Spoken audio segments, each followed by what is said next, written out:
I saw this video of Barack Obama and Zoran Mamdani, who is the current, if y'all don't know, he is the current mayor of New York City. And they went to a preschool, and it seemed like, I just saw a clip, there was multiple different clips, but it seemed like they were, singing songs and drawing pictures and telling stories and all that stuff, just kicking it with the preschool kids. Like, how celebrities be showing up and you'll have just, oh my God, it's John Cena. And John Cena walked in the room and all the kids be all like, oh, yeah, it's John Cena or something like that. Somebody, or an Avenger walks in the room, Robert Downey Jr. or something, right? So they did that with Obama and Mamdani. And my thing, and I saw a lot of people be on, oh my God, this is true leadership. I'm talking about, you could have Barney the dinosaur in the damn elementary school for the kids, Afro. You gonna break Obama of all people? Like, really? Bro, you could have brought Barney for the kids. Bro, they should have bought Elmo and Big Bird, my nigga. They should have bought them, but they bought Obama, and they bought, I guess they wanted somebody who looked like a puppet. Y'all heard him? He said, my nigga. Y'all heard him? I heard that, Afro. Go ahead. I heard that. You hear that, BX? I don't use that word. You could have brought Wait for the playback. So, a lot of people talking about, oh my God, this is great leadership. And I'm all like, you know what? Okay. I don't think there's anything wrong, and I'm not trying to be a hater. There's nothing wrong with the mayor or the former president showing up in front of the kids doing the story time. It is better than drag queen story time. I'm gonna tell you that right now. There's nothing better than that. There's nothing wrong necessarily with that. But when I'm seeing people, because this blew up, there's several articles about this, like praising this, making this big thing. I'm seeing them do that, and I'm like, okay. They're saying leadership. This is what happens when leaders come together for something. I'm like, to read Dr. Seuss? Like, what are you talking about leadership coming together? And it makes me think, because I'm seeing articles blow this up and make it seem like this is some grand thing for the youth. And I'm all like, okay, outside of optics, which I'm not even going to hate on, but outside of optics, what are they doing actually? Besides sitting there, and this is my thing when it comes to the Democrat Party. Y'all will sit up there. The Democrats are real good for taking pictures with folks. They're real good for showing up and everybody having a party. But besides partying, besides having a fish fry, besides everybody coming together and there's a photo op, besides photo ops, what is being done? While I'm sitting up there seeing people talk about this is a representation of leadership. What is being done? I don't know who you are. I don't know what you about to do. What is being done? That's my question. And I want people to talk about, or I hear people talking about, this is, Obama can't do anything or whatever. Okay, well, if Obama can't do anything, which he can do something. If Obama can't do anything, why are y'all praising everything Obama does, every picture Obama takes? There's people, and I saw this, what inspired me to make this live is this article from ABC blowing this up and making it seem like this is some type of heroic thing that the children are never going to forget. And I want y'all to know, most of the children there were black children, and that was on purpose. That was deliberate, that they're in front of a whole bunch of black children and reading and coloring and doing all of that stuff. Okay, fine. What are they? Oh, even if you want to talk about black children, fine. What is being done for black children? What is being done for black students? If you want to talk about the education system, what is actually being done? And that's my thing. While people will look at this and be all like, this is some great thing, nothing is being done. They go around and they take pictures in front of people, and you have people who are so starstruck when they see Obama or when they see anybody in high political authority that they'll feel like a picture is some type of tangible. What are they doing for black people? That's my question. That's my question. Zizi, what do you think they're doing for black people? Well, it ain't really about what I think. It's about what actually is. What is reality? And that ain't a damn thing. Okay? Obama, Mandami, Kamala, Joe Biden. I mean, none of these people do anything. In fact, they do things to go against the better or the progress of Black America. So we do have to look at what actually is. You know, Obama had 8 years and he did a whole lot for LGBT, and he was, worried about white tees and immigrants and a lot of other people. But what did he do for Black Americans? And he was so, oh, my president is Black, my da is blue. He was all, I think a lot of Black Americans fell for the trick Black that we got the first Black president, which he wasn't the first. I mean, he was the first melanated president, but he damn sure was. I feel like giving him the title of the first Black president is crazy because he's not a Black American. So yeah, and he's not a Black American, so he didn't have any loyalty to us. So he used that melanin that he did have, that connection of the melanin he did have, to kind of sway us, and do what the Democrats do, which is this symbolic, this performative, nothing burger, which does nothing for us, but it pulls on our emotions, which gave us, rallied us and continue, which fueled us to continue our support for him. It's a similar thing that Kamala did. She tried to act like, oh, I'm from the HBCU. It was I'm the first Indian this, I'm the first Indian that, until she got to this president-elect seat. And then it's, oh, I'm the first Black woman. Now I'm a Black woman. Now I'm a Black woman. But my mother is a brown woman, and she was a proud brown woman, and you didn't even know your daddy like that. But you was raised in a household with your brown mother, but you telling us that you a Black woman because you went to the HBCU, but you married to a white T small hat. So it's just it's layered, but it's layered nothingness. These people don't do anything for us, and again, they will do everything in spite of us. The same thing with Mandami, who came up here talking about, oh, well, immigrants built New York. Immigrants are running New York, and now immigrants are going to be the priority for New York. But there's no talk of what you're doing for Black Americans, whose soil you're actually on, who actually built New York, So these people are very disrespectful. They don't have anything for us. They don't want to do anything for us, and they will continue to do nothing for us if we allow them to keep pulling on our emotional strings and keep pulling our heartstrings and keep pulling on these, keep doing these performative dances for us, talking about collard greens in the bathtubs and things of this nature, and actually not pulling any policies or tangibles or resources towards our community or for us specifically. So yeah, it ain't about what I feel, it's about what's happened. These people ain't done shit. So yeah, they ain't shit. They greatest. It is what it is. All right, I BS, was what back you? here chuckling. She said, You said who? egregious. I laughed when she said that. Um, I'm sick of the Democrats, right?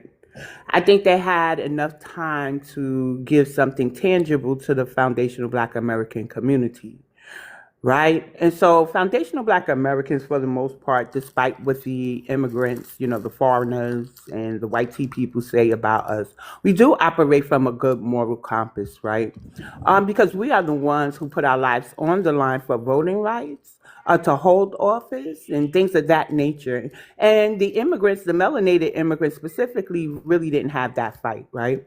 But we've helped vote them into office. They get these, these positions. And when they have a chance to reach back to help us out, we don't get any help.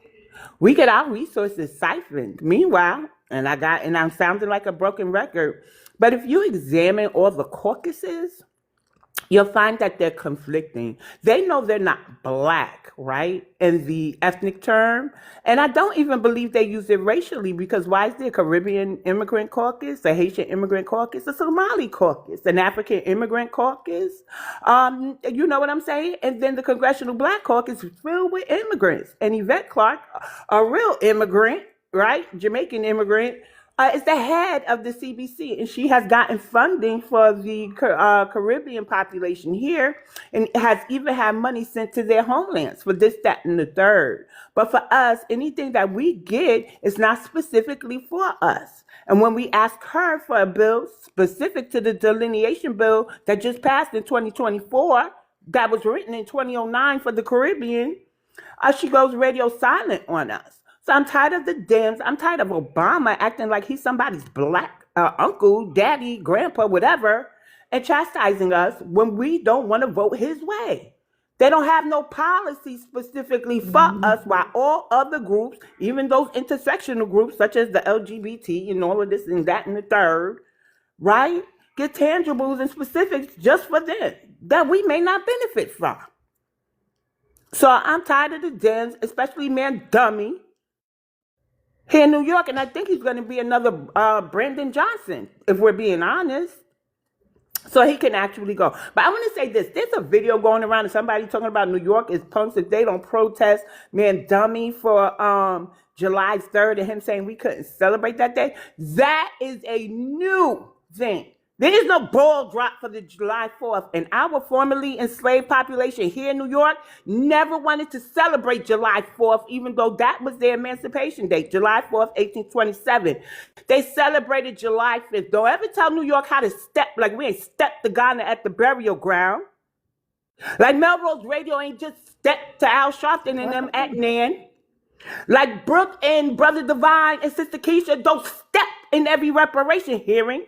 And sometimes they got to fly out of state, if not mistaken. Don't ever tell New York what to do or how to honor our ancestors, honey, because we operate off of their timing, not yours.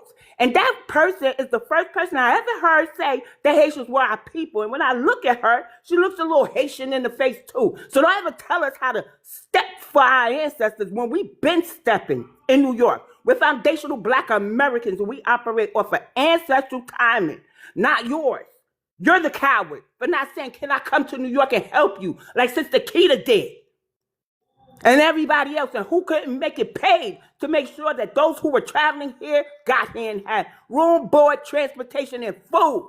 We step here in New York, and I'm from the Bronx, and I step too. But in ancestral timing, not human. Why? Because human will let you down and send you into a burning bush. You ain't sending me into no burning bush, honey.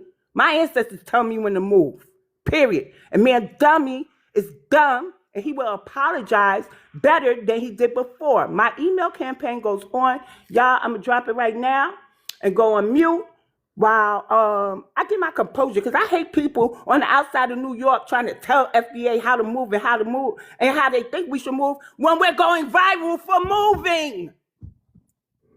Is she dumb? Damn, I'm going on mute for a minute, Afro. Okie doke then. Right. Let's get to my brother EJ. EJ, talk to us, bro. Talk to us.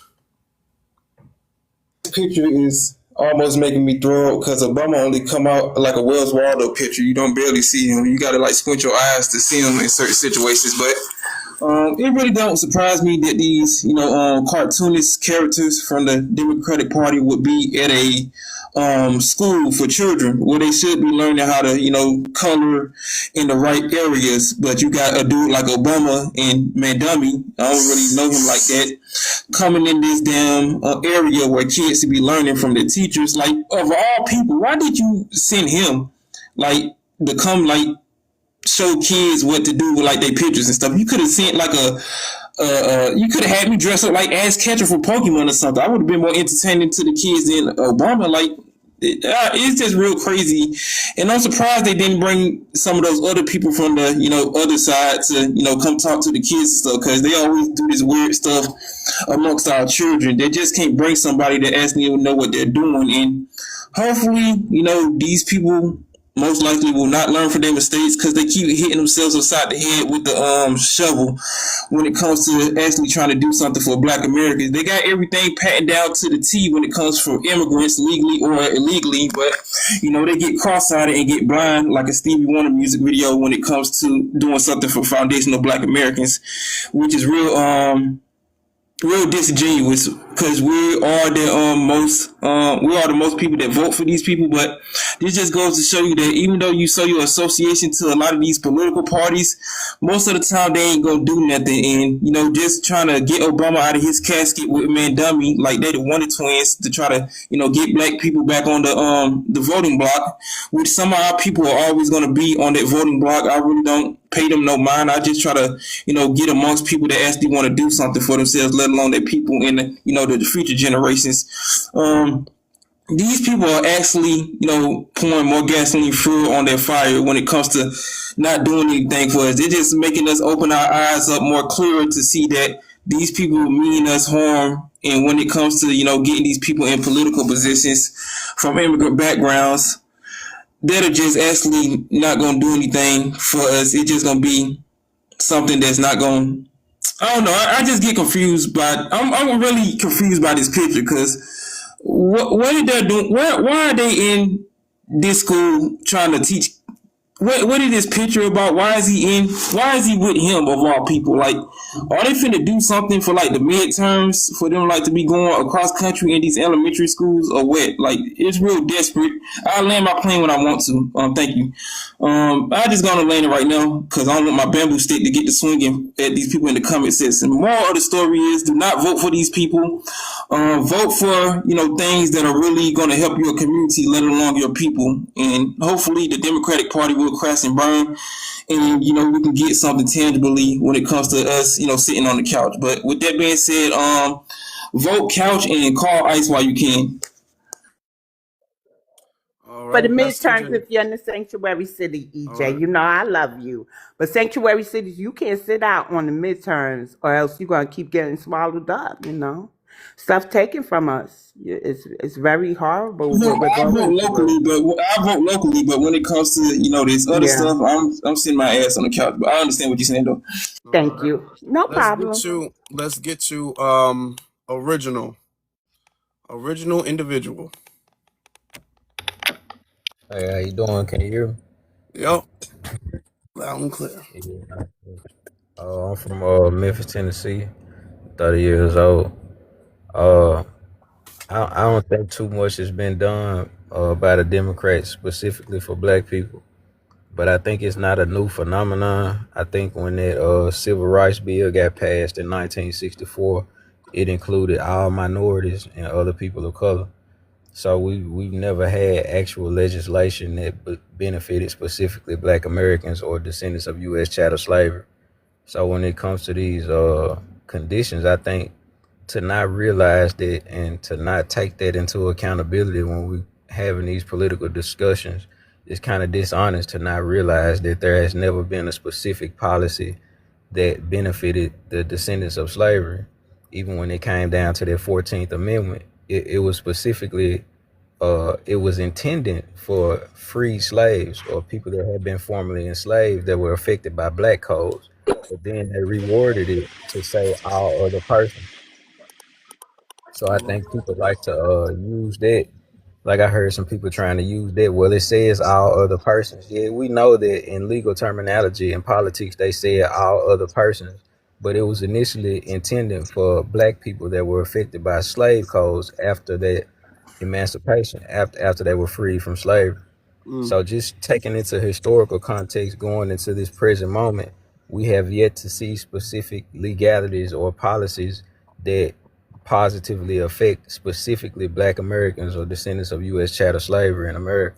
So when you having these discussions, I think people begin to be dishonest when they talk about these things because it shouldn't be alarming or upsetting to you that a specific group of people are shooting for delineation or disaggregation or creating a specific terminology around their ethnic group when it comes to their lineage on the United States, in the United States. I think people are very dishonest about the fact that it has been other groups in American history that have received reparations or reparative justice to their specific lineage, even if their lineage is not the absolute people. It is given to the people that are offsprings of those people. So I I I be looking at things that have been done and weighing them towards how people say, well, we just can't do this. You can't tell me you can't do something when I actively see it. And I think I saw the young lady that's on the panel showing how Indians are gonna receive $1.1 billion. You know what I'm saying? Like you can't actively show me that you can do stuff specifically for other groups of people, native, indigenous, Alaskan natives, Japanese from the internment camps, Cuban refugees, et cetera, et cetera. And then when it comes to black people, just wait your turn. Man, it's been our turn, but everybody else gets to benefit off of the policies and the things that we fought for, specifically that 1964 Civil Rights Act. That was gains for all other people. You know what I'm saying? Like it's so many things like the DEI and affirmative action overwhelmingly benefited white women. So it's like Mm. you can't keep telling me that this ain't something that people should be upset and focusing their energy on is Black Americans and try to paint them as divisive when you can't show me a specific policy that only benefited us. And when we did fight for it, it went to everybody else. And I land with that. All right. That's what I'm talking about. Now, that's Hanif. If that's how you pronounce it, right? It's Afternoon, Hanif. everybody. It's Hanif. You good though, big bro? Hanif. Okay. Good afternoon. I love what I'm hearing. I will be attending this year the CBC. They have like a little brunch and it's like a 3-day festival in September down in DC. But I'm only going there really to approach and kind of be, I don't want to say confrontational, but really seek answers, because what they do is they like to kind of, from what I'm gathering, is put you in different areas. They don't want you to sit close, and they have questions that are predetermined so certain speakers can be asked certain things, just so people know. But the CBC mission statement is other groups. The German Congressional Caucus speaks about German-American relations, same with the Hispanic one. So clearly that shows you the representation that we have at CBC is not representative of just us. It's of everybody else. But if you look at the other caucuses, that's not what they're doing. Something I kind of wish that we all kind of speak up on, and I know the two ladies from New York can really relate to this, but this is becoming epidemic in our state, and I'm pretty sure it's happening in New York City as well. Over here in New Jersey, deed theft amongst older Black American folks is happening at a rampant rate, and there's nothing being done about it. It's not even making news in some areas. And it's becoming really out of control, and it's happening by small hats.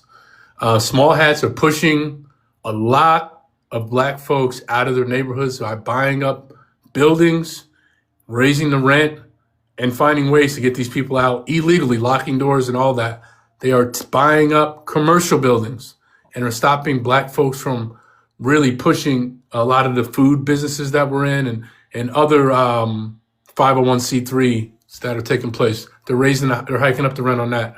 So I really hope we can kind of speak on that as well, because it's becoming really, really rampant within our community. And the reason it's not being talked about because of small hats, because you're considered anti-Semitic. It just happened over here, right in East Orange and Newark, right in Jersey, where these small hat people bought a building, raised the rent, and then the girl went to go pay it. She didn't pay it on time. They didn't give her 5 days or 30 days like contracts say. They threw all her commercial equipment outside.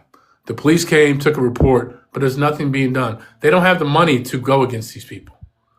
And, I hope this can make news. I mean, we reached out to ABC7 to see if they're not even touching it. Anything that deals with those people, nobody's going to get involved in.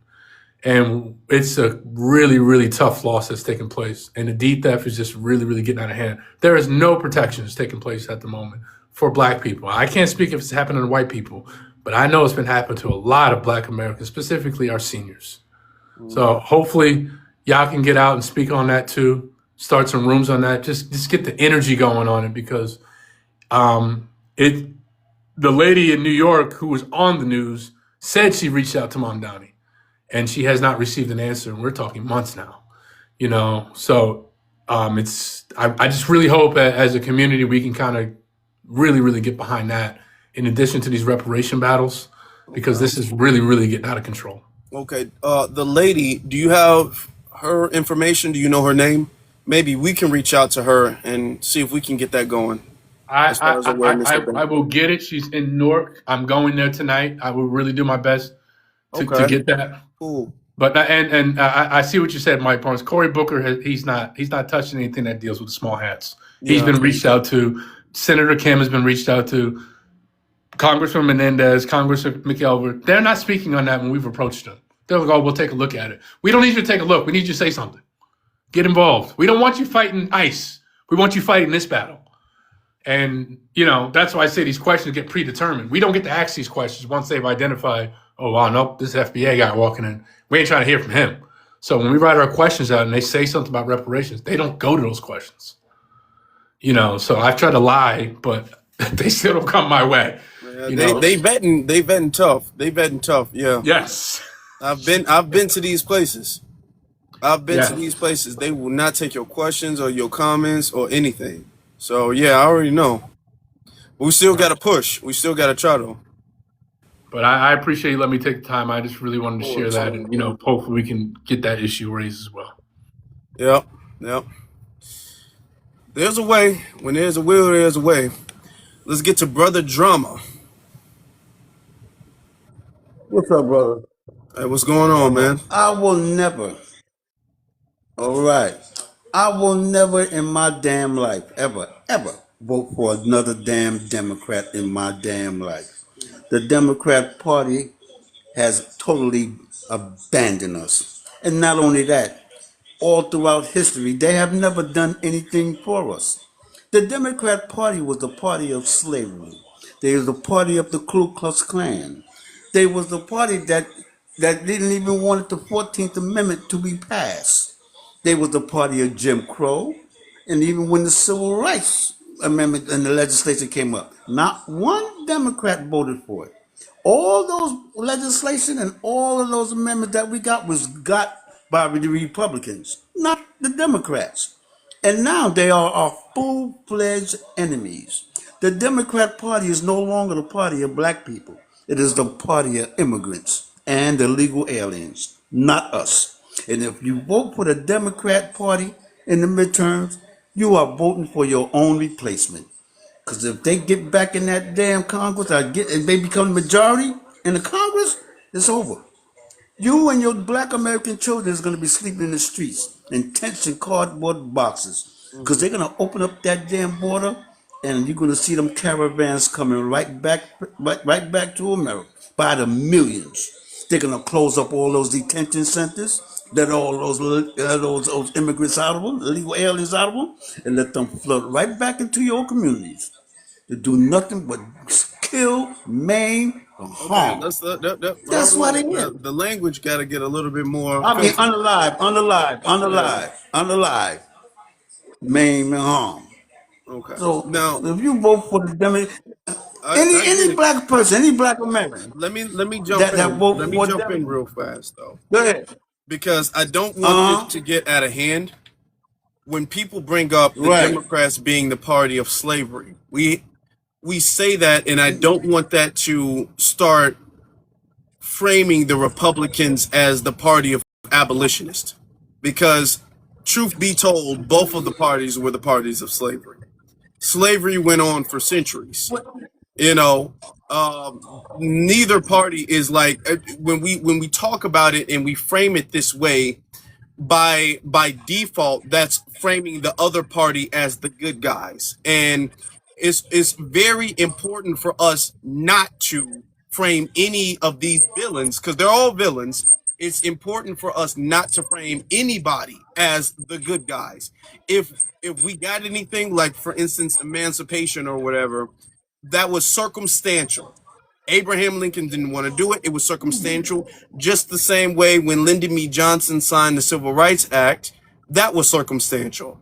All right. If the circumstances forced Abraham Lincoln to sign the Emancipation Proclamation, and the circumstances forced Lyndon B. Johnson to sign the Civil Rights Act. All right. So, not to disagree with you, I'm not. We're on the same page though, but I just don't want it can kind of get misconstrued into feeling like, the Republicans were the good guys the whole time. Nah, that's not really what it is. But I'll let you finish though. You got it.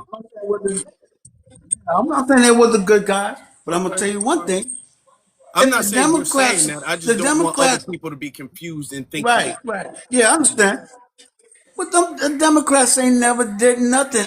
I mean, we have the history of the records and the congressional records. All the laws, all the legislations that was passed, it was done by the Republicans, not the Democrats. They didn't do nothing for us. And they even tried to block it. Every single legislation that was passed for us was done by the Republicans, not the Democrats. And now, when they be going to these meetings and they be talking about the immigrants and legal aliens, and they be saying this is a continuation of the civil rights movement, they're right. They want to finally use that to do us in. They're 100% right. Okay. We're Thank you, going to brother. finally get rid of you. Appreciate that, brother. I appreciate that. Thank you. Uh, brother, the business bully is in the house. I appreciate you stopping through. Thank you very much. Yes, Okay. sir, brother Afro Elite. Peace to the panel. What's happening, everybody? Hope all is Peace. well. How y'all doing? Peace. How you Listen, doing? no interesting complaints, man. I'm still here, and last I checked, I'm still a foundational Black American, so life is good for me. Um, Afro, you know where I stand on this. What are Democrats actually doing for black people? The same thing they've always done for black people. Benign neglect, using us as the poster child while stepping all on our necks, acting as if they are the good guys and they care for us while prioritizing everybody but us while using the things that they promised for us for everybody the hell else. That does not mean I think Republicans are the good guys, because I want to be very clear on that. But black people tend to be more conservative. When I was coming up, and that's the problem with being almost 50, you see things a little bit differently. When I was coming up, life was a lot simpler. You know what I mean? We knew who was what. We knew who identified as what. And it didn't matter if I decided I wanted to be a Mighty Morphin Power Ranger. My black ass was still a kid from the ghetto. Now we've got all of this other stuff distracting us that has absolutely nothing to do with anything.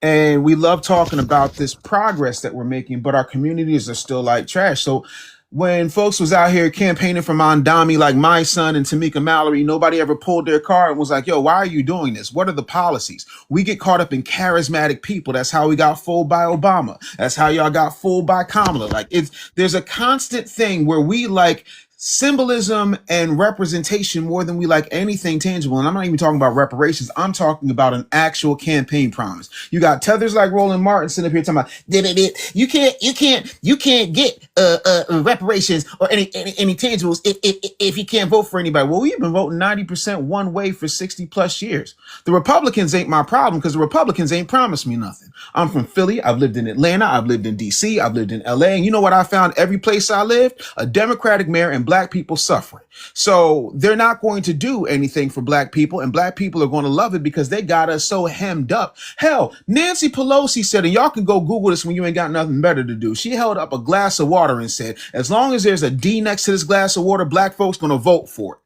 That is stupidity. That is career unaliving. And that's why our people still are not thriving. There's Chinatown, there's not a brother town, there's a Koreatown, there's a little Italy, but we don't have a community. What we have is scraps and leftovers, even though we build everything else. But anyway and anyhow, man, I'm gonna land there because I could do this all day. But my main thing is I just want us to stop acting as if because these people are people of color or they say that they're allies. Where the free buses at in New York?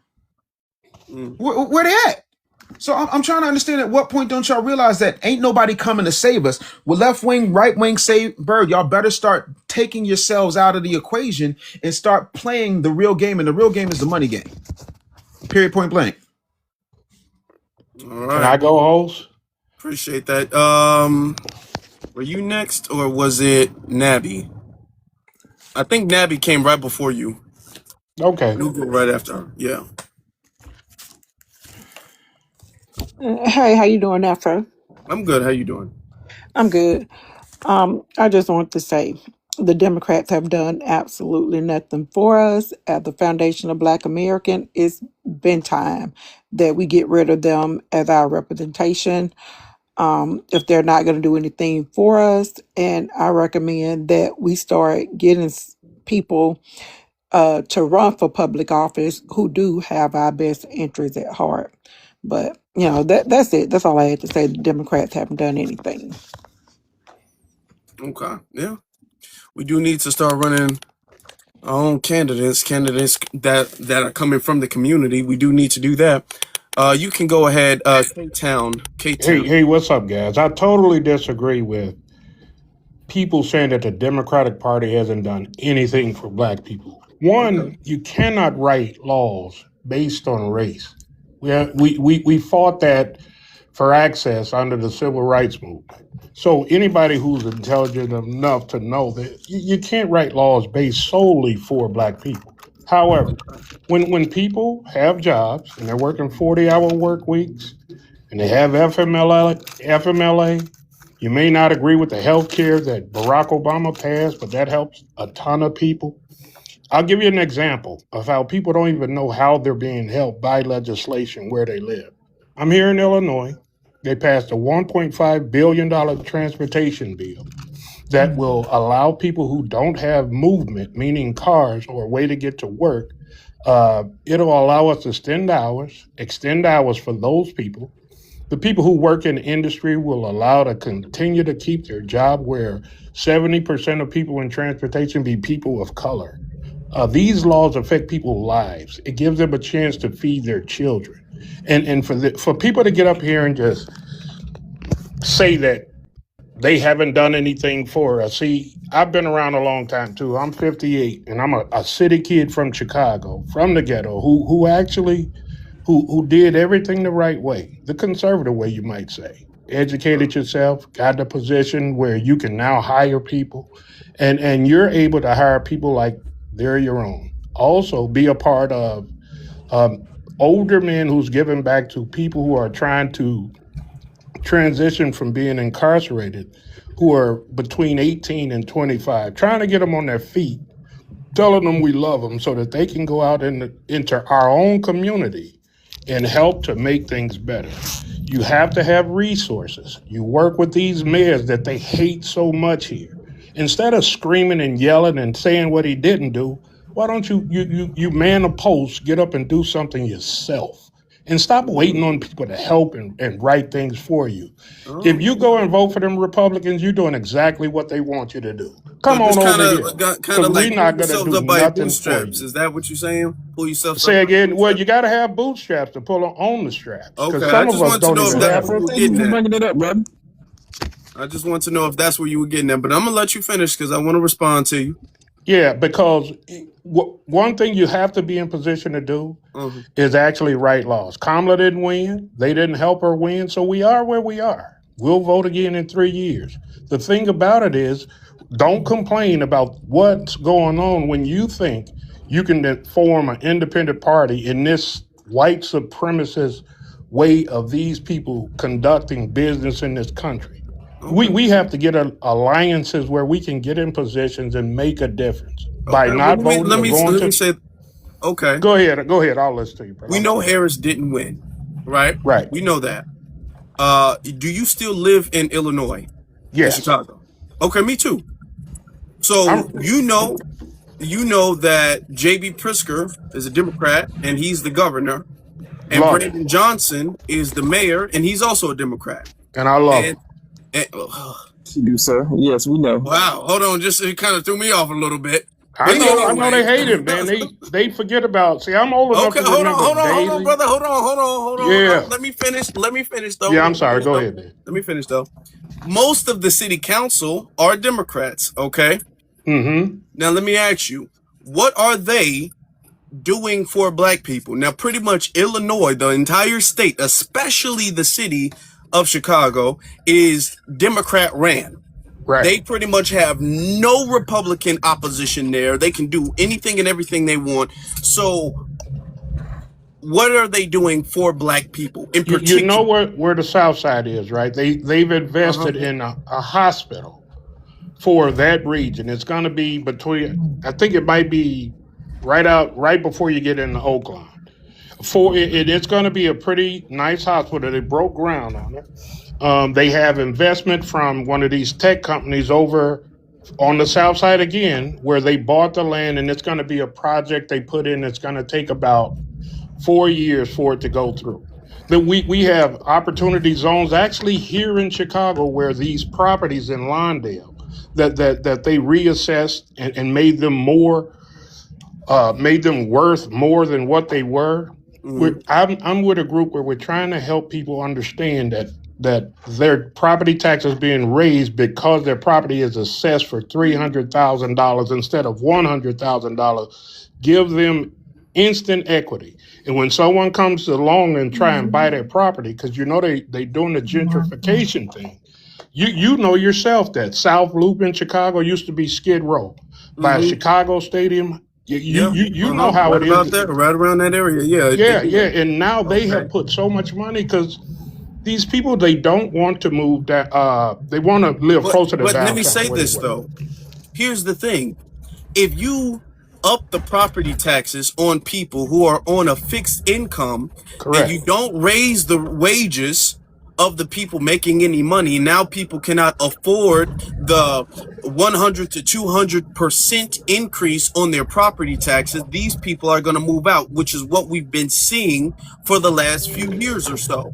So while you're trying to make it seem like they're doing all of this great, big, grand things that's going to benefit the community, black people are being pushed out of the city of Chicago, unlike a bunch of illegal immigrants who are being imported in the city of Chicago, that are being subsidized, that are getting government assistance, that are being paid for and financed. While Yes. you're sitting up there talking, where you're parading and cheering for Brandon Johnson, Obama, it was the Obama Center, Obama, J.B. Pritzker, and all of them are a part of the mass gentrification, which you just explained, No, man. going on in the south side of Chicago. That gentrification happened on the daily, man. You know, I see. No, I'm no, not no, a no, no, no. I'm talking about now. The Obama Center didn't. That the Obama. He gentrification wanted to big. have Hold it on, here. hold on. Okay, even and let's go. We can go farther than that. Let's go back Yes. to Mayor Daley. Even if we want to do that, what are Brandon Johnson? What did Lori Lightfoot do? What did JB? Because JB Pritzker's been in there for a long time. Okay, so has Tony Preckwinkle. Okay, running Cook County. Clearly, I know this. I'm giving names. Yeah. No, Okay, so I what have they? So what I'm saying is, even if you want to put it on daily, they are all in cahoots with each other. Is the point I'm making? Everybody in Chicago and City Council is in cahoots on it. They all know it. So while you're sitting up there making it seem like this is some renovation, and now when I said actually it's gentrification, now you want to blame Daley. No. What I'm saying is the gentrification that happened under Daley was the South Loop. That was Skid Row.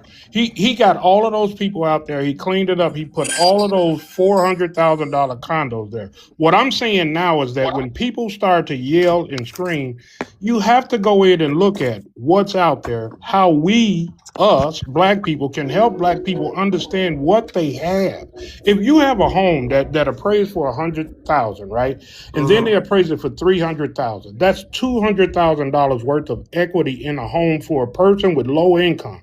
If you get the right people to go and speak with these people, work with them, which I'm trying to do, to have them understand what they have. When you low income, maybe you take your 200 out and you invest it, or you put it somewhere to draw low interest, so that you can always have that to fall back on. Maybe you sell your home, take that 200 or 300 grand and buy you something and keep the rest. That's not how that works, sir.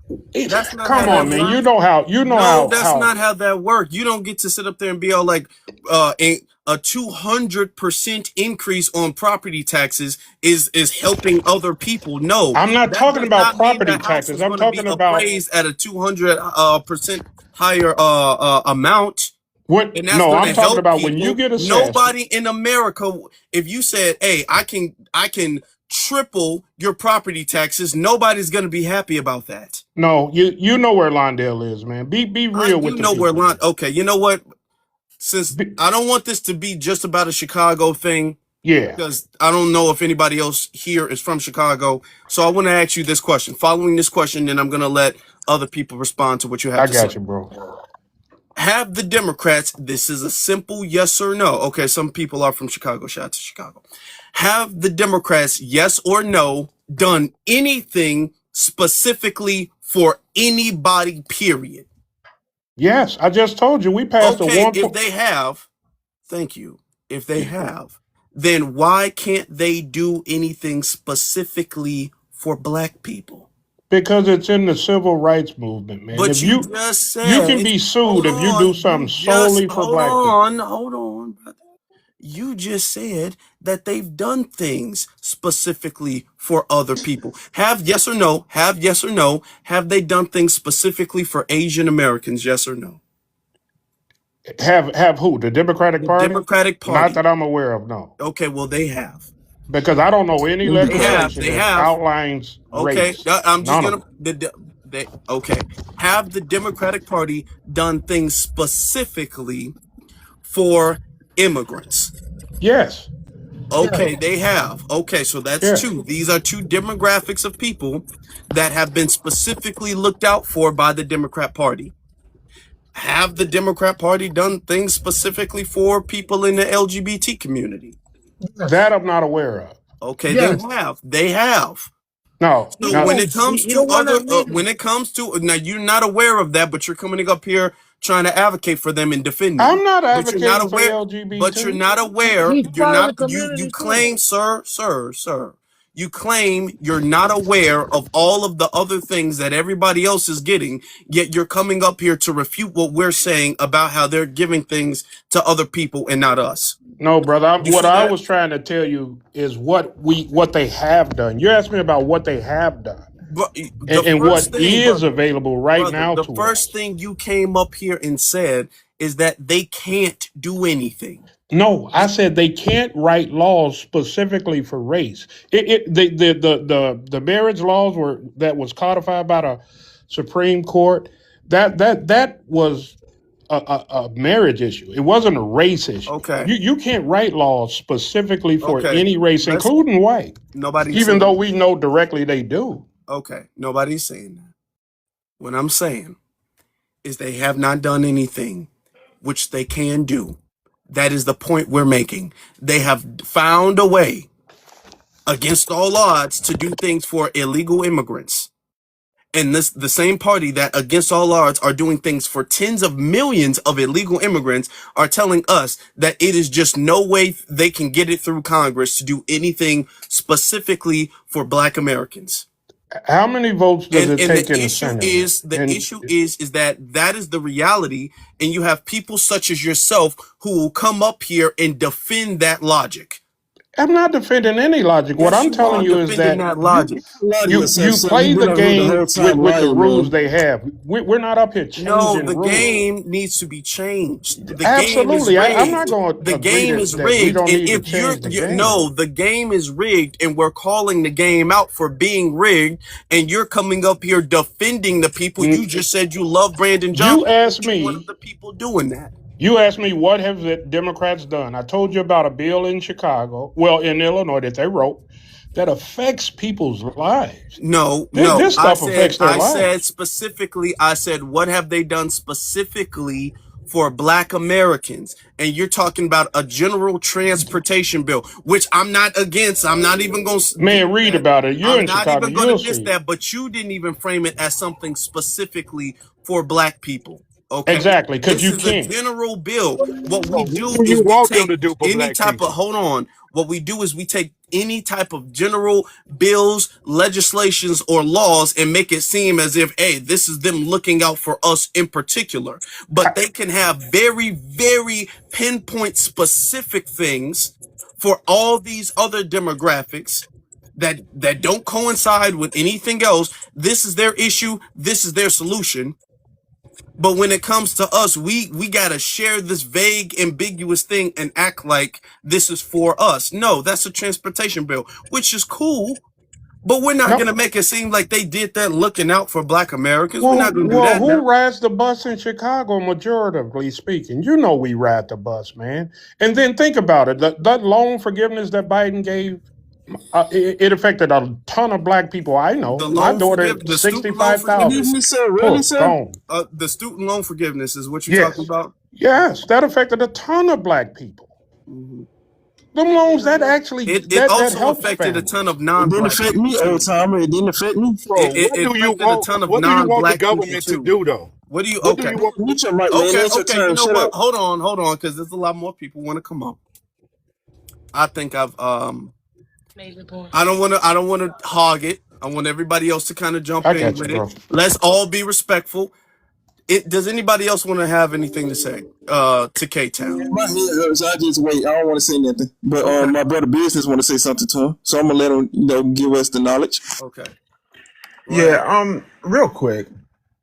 I live on Earth, and as a person that does a lot of business in and out of places like Chicago, I can tell you straight up and down that Chicago and do me a favor, Afro Elite, if I'm lying, please chin check me, sir.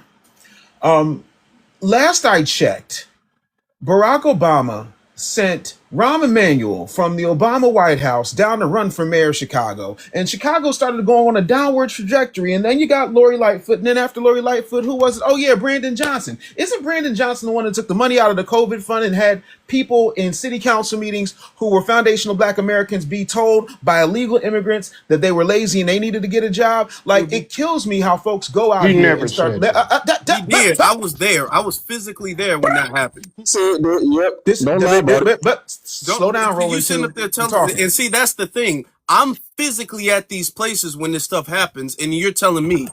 But go ahead. Go ahead. It's Yes. nuance to everything, man. No, There's I nuance was to everything, there. but I It's sat not here no quietly nuance. while That's you were what he giving had what you said. call nuance. Don't I interrupt demand the him, same because respect. don't interrupt him. Okay, let him go. Nobody interrupted you. It was just me and you, so let him go.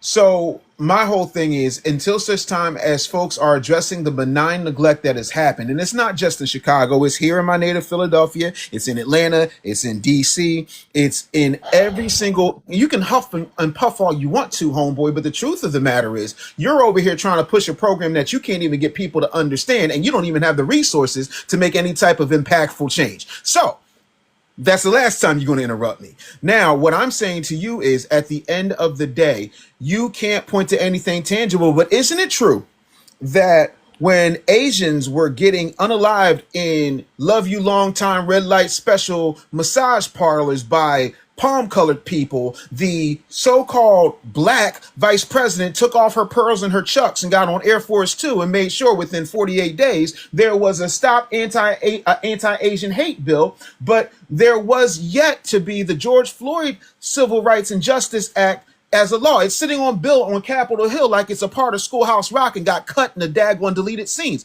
At some point, you have to wake up. And this is why I'm really tired of older Gen Xers and baby boomers sitting up here telling us that we're wrong, like we don't have two eyes. And when somebody is not on your level and can't even afford to employ people to sit up here and talk about what's happening in a situation that they can't do anything but give lip service to, is laughable at best. So please miss me with what you're trying to do when those of us are actually doing it, and people who are physically in the room are telling you what happened, and you're gaslighting us like the rest of these daggone liberals do by saying, oh no, Afro, that can't be right. He was there. And I'll land. Get out of here. You know what? Vote whatever you want to vote. No, I will. Vote whatever you I way will. you want to vote. And I'm gonna stay liberal and I'm gonna stay conservative. And You can't be both. you don't hire any fucking body. I can You're tell by gonna the way stay you liberal speak. and Man, calm conservative. down, sir. I don't- Down. I You don't can't hire be both, anybody. sir. Liberal Yeah, you and don't hire conservative. anybody. Yeah. All that fundamental What? black Say, bullshit. oh, That's no, what Fundamental. never mention your selling Afro. that fundamental black bullshit. You must not know about me, You ain't no partner. Get your old Fred ass up, Hampton, man. man. You ain't have no no idea Fred who you're Hampton. talking to. That's a That's okay. real. Yeah, you That's a wouldn't know you. real Be quiet, fundamental man. black Be American. quiet, old man. Fred You don't Hampton. know who you talking to up in here.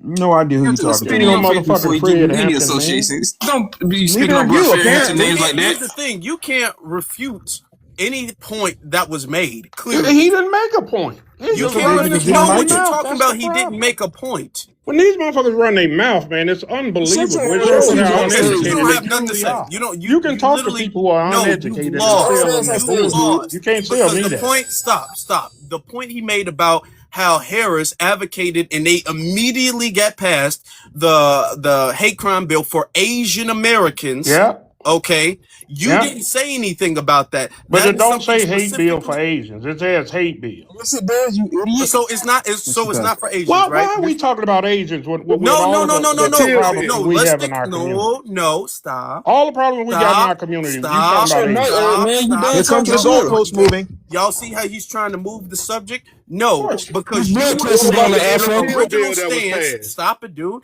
The original stance was nothing can be done Oh my specifically God. for us, Okay. and we're going You to have can't to do that just for accept. black folks. We're going to have to accept general policies that benefit everybody because that's the way policy works. And now we're picking several different cases of specific resources, intangibles, and legislation that is dullied out for the benefit of other groups of people. And now you're saying, well, let's not talk about them. You're right. It's not even about them. No, it is. Okay, Do you have the because the whole votes? thing with the Asians It's about that having the happened during votes. the peak of the George Floyd uprisings, and as he said, the George Floyd bill has not been pushed. They're not talking about it anymore. They're not trying to John do Lewis anything bill with that. sitting there too. Even that, they're The not Republican trying to Party is do pushing their anything. bill. These are people who will Mute your mic too, man. introduce He's talking. bills. These are hold on. These are people who will introduce bills and literally won't push these bills. Yet they will freeze the government, have the whole government shut down because they don't want to fund ICE. So who pushed So the Emmett Till bill? don't hold on, dude. I'm gonna let you go. Is there anything you have to say about that? Yeah, it takes 60 votes for cloture to pass a bill. All right, man. We done with And you, they don't man. have Good 60 job. votes. The Go last to time we sleep, had man. 60 votes was with Barack Obama. We passed the ACA, a bill, a health bill that I didn't want. I wanted single payer with a public option. We couldn't get That's that 60 votes. You sure you didn't because have to we couldn't get these? people Hold to on. agree to How it. did they Not get? one Before you Republican. go, because there's other people want to come up, and I appreciate your patience. All right, Before you brother. go, how did they give all of these millions up to billions of dollars in resources for illegal immigrants without 60 votes? I want to know that.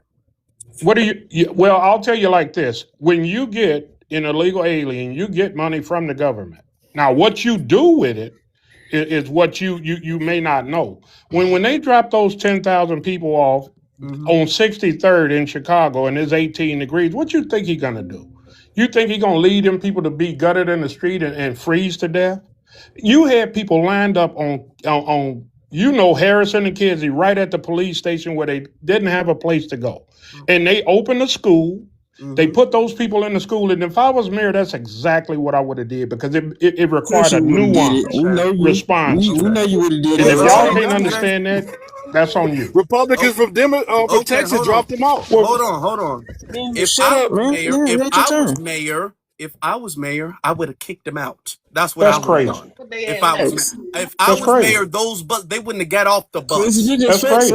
If I was mayor, the most I They would just have common done, sense. the They was most I would already have off done the when they bus, stepped brother. into Chicago, You can is get them gave back on the some- bus. It ain't that hard. EJ, thank you. The most I would have done is gave them some water bottles and sent them back. Look, you don't gotta go home.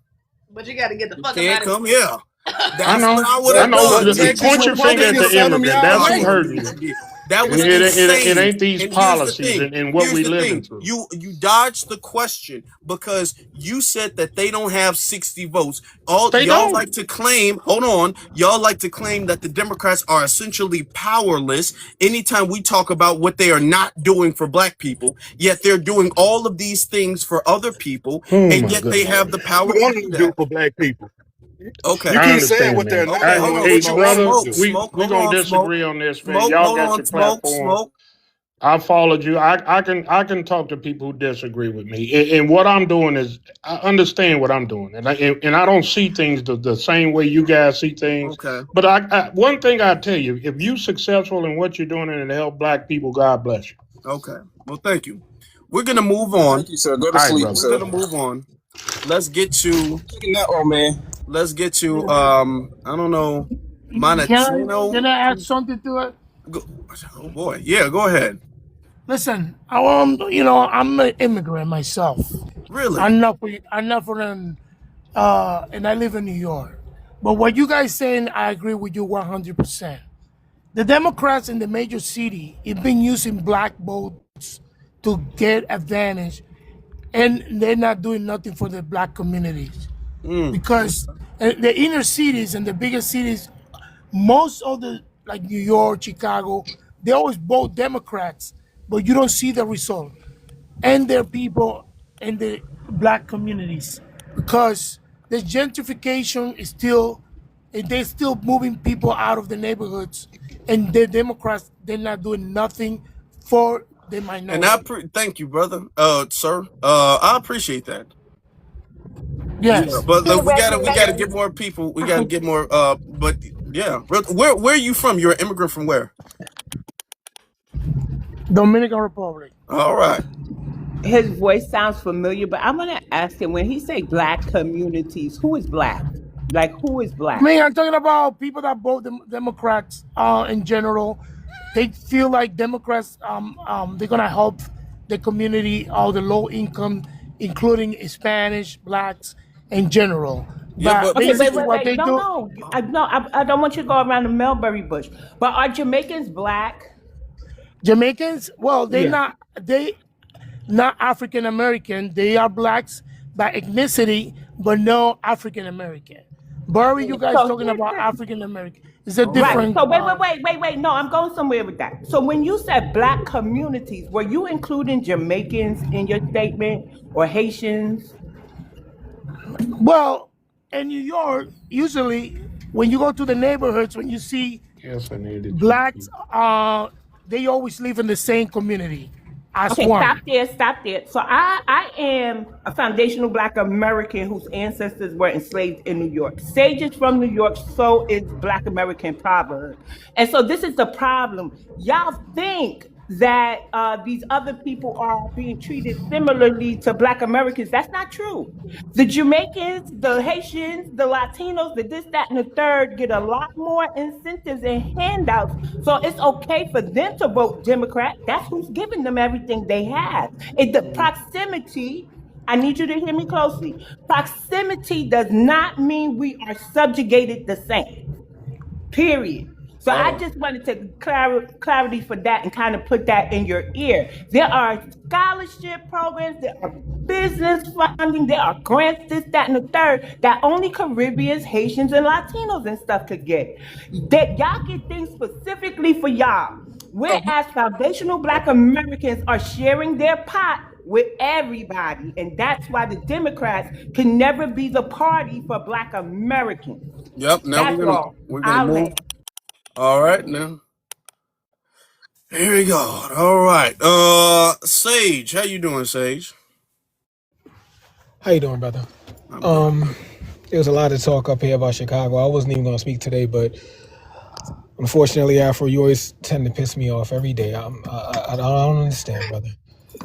But I do want to say this. Can we play a little game called Name the State? What is the most expensive state to live in, or at least top two? It would be New York, right? Well, There after you go. California, Okay, it'd be New you're York. right. You are right. Okay, New York, California. Great. Now, how is it that a criminal, because once you break the law, you are a criminal, correct? Because if you go to O Block and they break the law, they are known as criminals, right? All right. Yeah. So let's stay on that topic. A criminal is a person that comes over here that's unwelcome, correct? And they overstay their visa. That's breaking the law, correct? Okay, so that's a criminal. correct. Again, to the letter of the law, if you break the definition, if you break the law, you are a criminal. Okay, so let's move on now. So people come into one of the most expensive cities to live in, and they're getting debit cards with money on it, food from their culture, hotel rooms to stay in Times Square. And we're not talking about, you're not staying on Flatbush. You're not staying in Southside Jamaica, Queens. Much respect to those areas. You're not staying in the Bronx. Sorry, BX. But you're staying in Times Square. So I'm trying to figure this out. These are specific things that are done for these people. Oh, also, our Attorney General, Letitia James, I don't know if the gentleman's familiar with her. Letitia James specifically had a hotline to say, if you see any Asians getting harmed in New York City, call this number. Any Asians, let me repeat that real quick. Any Asians being harmed in New York City, Asians being harmed in New York City. That's a group, right, Afro? If I'm not mistaken. That's a specific group, right? Yeah. Oh, okay. I thought I was losing my mind. I'm sorry. Any Asians being harmed in New York City. That's a racial group too. What? Yeah, I thought I was maybe I might be losing my mind. I don't know. Okay. Not a problem. Wait, she just said Asian? She just said Asians. What? Okay. Yeah, So I could that's post just the article one too for that specific too. racial group of people. Okay. Yeah. Oh, absolutely. Oh, yeah. See, the thing is, you're not asking when you speak about reparations, Afro. You're not talking about a racial thing. You're talking about an ethnic thing. So if you can trace your lineage back, you were talking about a lineage. You're not really talking about a race. Now, if you're talking about an anti-black hate crime bill, well, ding, ding, ding. This is New York City again, correct? Jewish people, excuse my language, small hat people, they have can you say the anti-S word up here? I don't know, it's TikTok. You get what I'm saying, right? They have their own crime bills here in New York. There was a person that ran a car accidentally supposedly into a Jewish synagogue the other day. He's getting hit with all types of hate crime bill. Now, there was a gentleman that got his clock clocked a week or so ago in New York City. Ain't no hate crime bill for that. Now I want to repeat that one more time. There's a person that ran a car into a building, supposedly accidentally. No one got hurt. Not one person got hurt. But he's getting hit with hate crime bills. And there was a black person that got Ronnie King. And real bad. And no hate crime bill, no nothing. It's like, well, we're sorry. We're sorry. That's what we get. So again, when you have an older person up here talking about what they're going to do, clearly he's looking out for his own interest here. Now, if you want to do that, brother, that's fine. But again, forget all that. In the words of my boy Jared, all due disrespect, your kind is dying off. And we're the young. So let's just be honest here. It ain't going to last much longer. You got maybe 2 or 3 presidential elections in your future. That's it. We're not going for what you guys went for. Now, much respect to the people before you. Much respect to the civil rights movement and what they did. But we have to take that and move it further. We're not going for symbolics. I'm not trying to have a certain access to a specific group in New York City. I don't want to use the S word. I don't need that. I'm all right. What I need is protection for my people the same way that everybody else lives. And I'm going to land with this. We're either going to live equally comfortably or equally uncomfortably. I agree. I agree. And stage 3. Come on now, I'm up in age too. You don't like the Bronx. You don't like old people. I mean, damn. I thought we were cool. Why are you making this? Look, this ain't about you, okay? We love you, okay? This ain't about you. Thank you. I love you too. But you're not. See, here's the thing, BX. You're not telling us what to think. The difference is, you're listening to, because what the gentleman, I think that he's failed to do with Afro is he's failing to listen to the youth. Listen to your youth, bro. That's a dude up there that's in his early 30s, his late 20s, bro. He's talking to you, and you're not even trying to listen to him. This is what my problem is with these older people, bro. This is the issue right here. And we're supposed to get Rodney King out here. We don't want that. You went through that. It should be over. Rodney King happened in 92? Yeah, 92? I think so, yeah. And you did nothing. We're in 2026. You did nothing to stop it. Somebody said now we anti-old people. No. It's not about being anti-old people. It's anti-that guy. Look, 58 ain't old, Starboy, come on, Starboy. Dude, you're old enough to be my father, dude. 58 ain't old. You're old enough to be my father, sir. Okay, hold on. You can disagree. Everybody else who's on the panel was fresh, so we got to let everybody go ahead. All right, go ahead. But he's referencing me like that's a big deal to me. Joke. So I want everybody to know I don't believe that Sage was practicing ageism, right? I was making a joke because we joke like that. Me and Sage, because I think he got something against the Bronx, and y'all know how sensitive I am about New York, especially the Bronx. So I was joking. It's not that he's anti-ageism. He's anti-changing, not anti-changing. He wants to get those who are stuck in a certain mindset to see it differently. So yeah, it's not ageism. It's just explaining what the younger generations have against some of the older generations who aren't willing to change. Why? Because I'm older and I say so, and this is how it goes. That's a lot of our elders have that, y'all. Have to Thank you. That mindset. Thank you so much for that, BX. Let's get to You're welcome. Brother Devon. I love the old. I love the old, by the way. The elders. Elders, sorry. Brother Devon. My man, what's going on to the panel? Shout out all love. Y'all got the New York City trifecta up in the building. Yeah, for real, we do. Back to back to back. And I'll say it plainly. I do got a problem with the Bronx. I ain't got a problem with BX, the gatekeeper, though. But I do got a problem with the Bronx. We're going to keep it there, but all love. All right. BX, the Bronx is catching strays today. Yeah, for real. She knows. But you know what, though?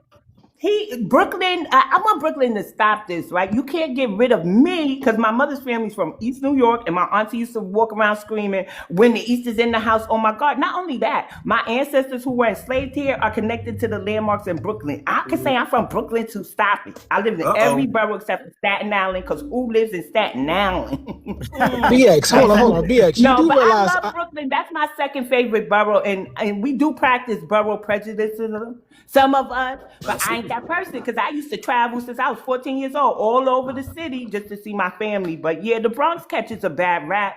I want to say it's because of the hip hop thing, right? And some of the Latinos. no, I'm no, gonna no, no, no. blame them. BX, here's my thing. I What is threw a it? stray at Brooklyn too. When I said Flatbush, I threw a stray. Nah, it's all love. You already know that. You can have every ancestor you got from the BX, and I ain't still gonna throw you away. Listen, my grandmother was up there in Co-op City, so but we not gonna make it a New York room. Let's move Okay, no forward. problem. I'm sorry to hear that, Devon. I'm so sorry to hear that, brother. I know, right? But yeah, I think the one thing I want to say is this, and this was emblematic of what like chaps my behind the most about this movement is that I got into this reparation space just knowing I needed to gear up and get myself ready to fight all the anti-Black American white supremacists on the right. Like I just knew, here come the right wing. Like right here, this is the fight. And here in New York, for lineage-based policies, our fight has been against the K-Towns, the Pan-Africans. We ain't even got a chance to see the left-wing white supremacists because all their buffer classes, their melanated buffer classes, are the ones we're fighting against. So it's like, even when their intentions are good, we're still fighting against them because they toe the party line like K-Town.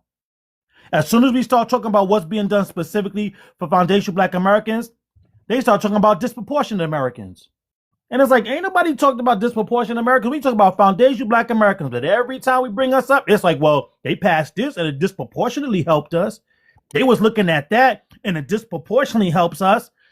Like, nah, everybody else gets specific policies. And then when we point those policies out, all of a sudden everybody start playing dumb.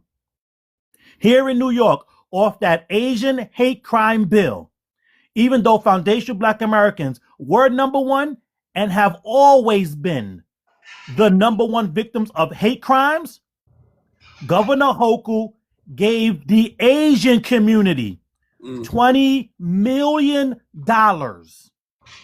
off that Asian hate crime bill alone.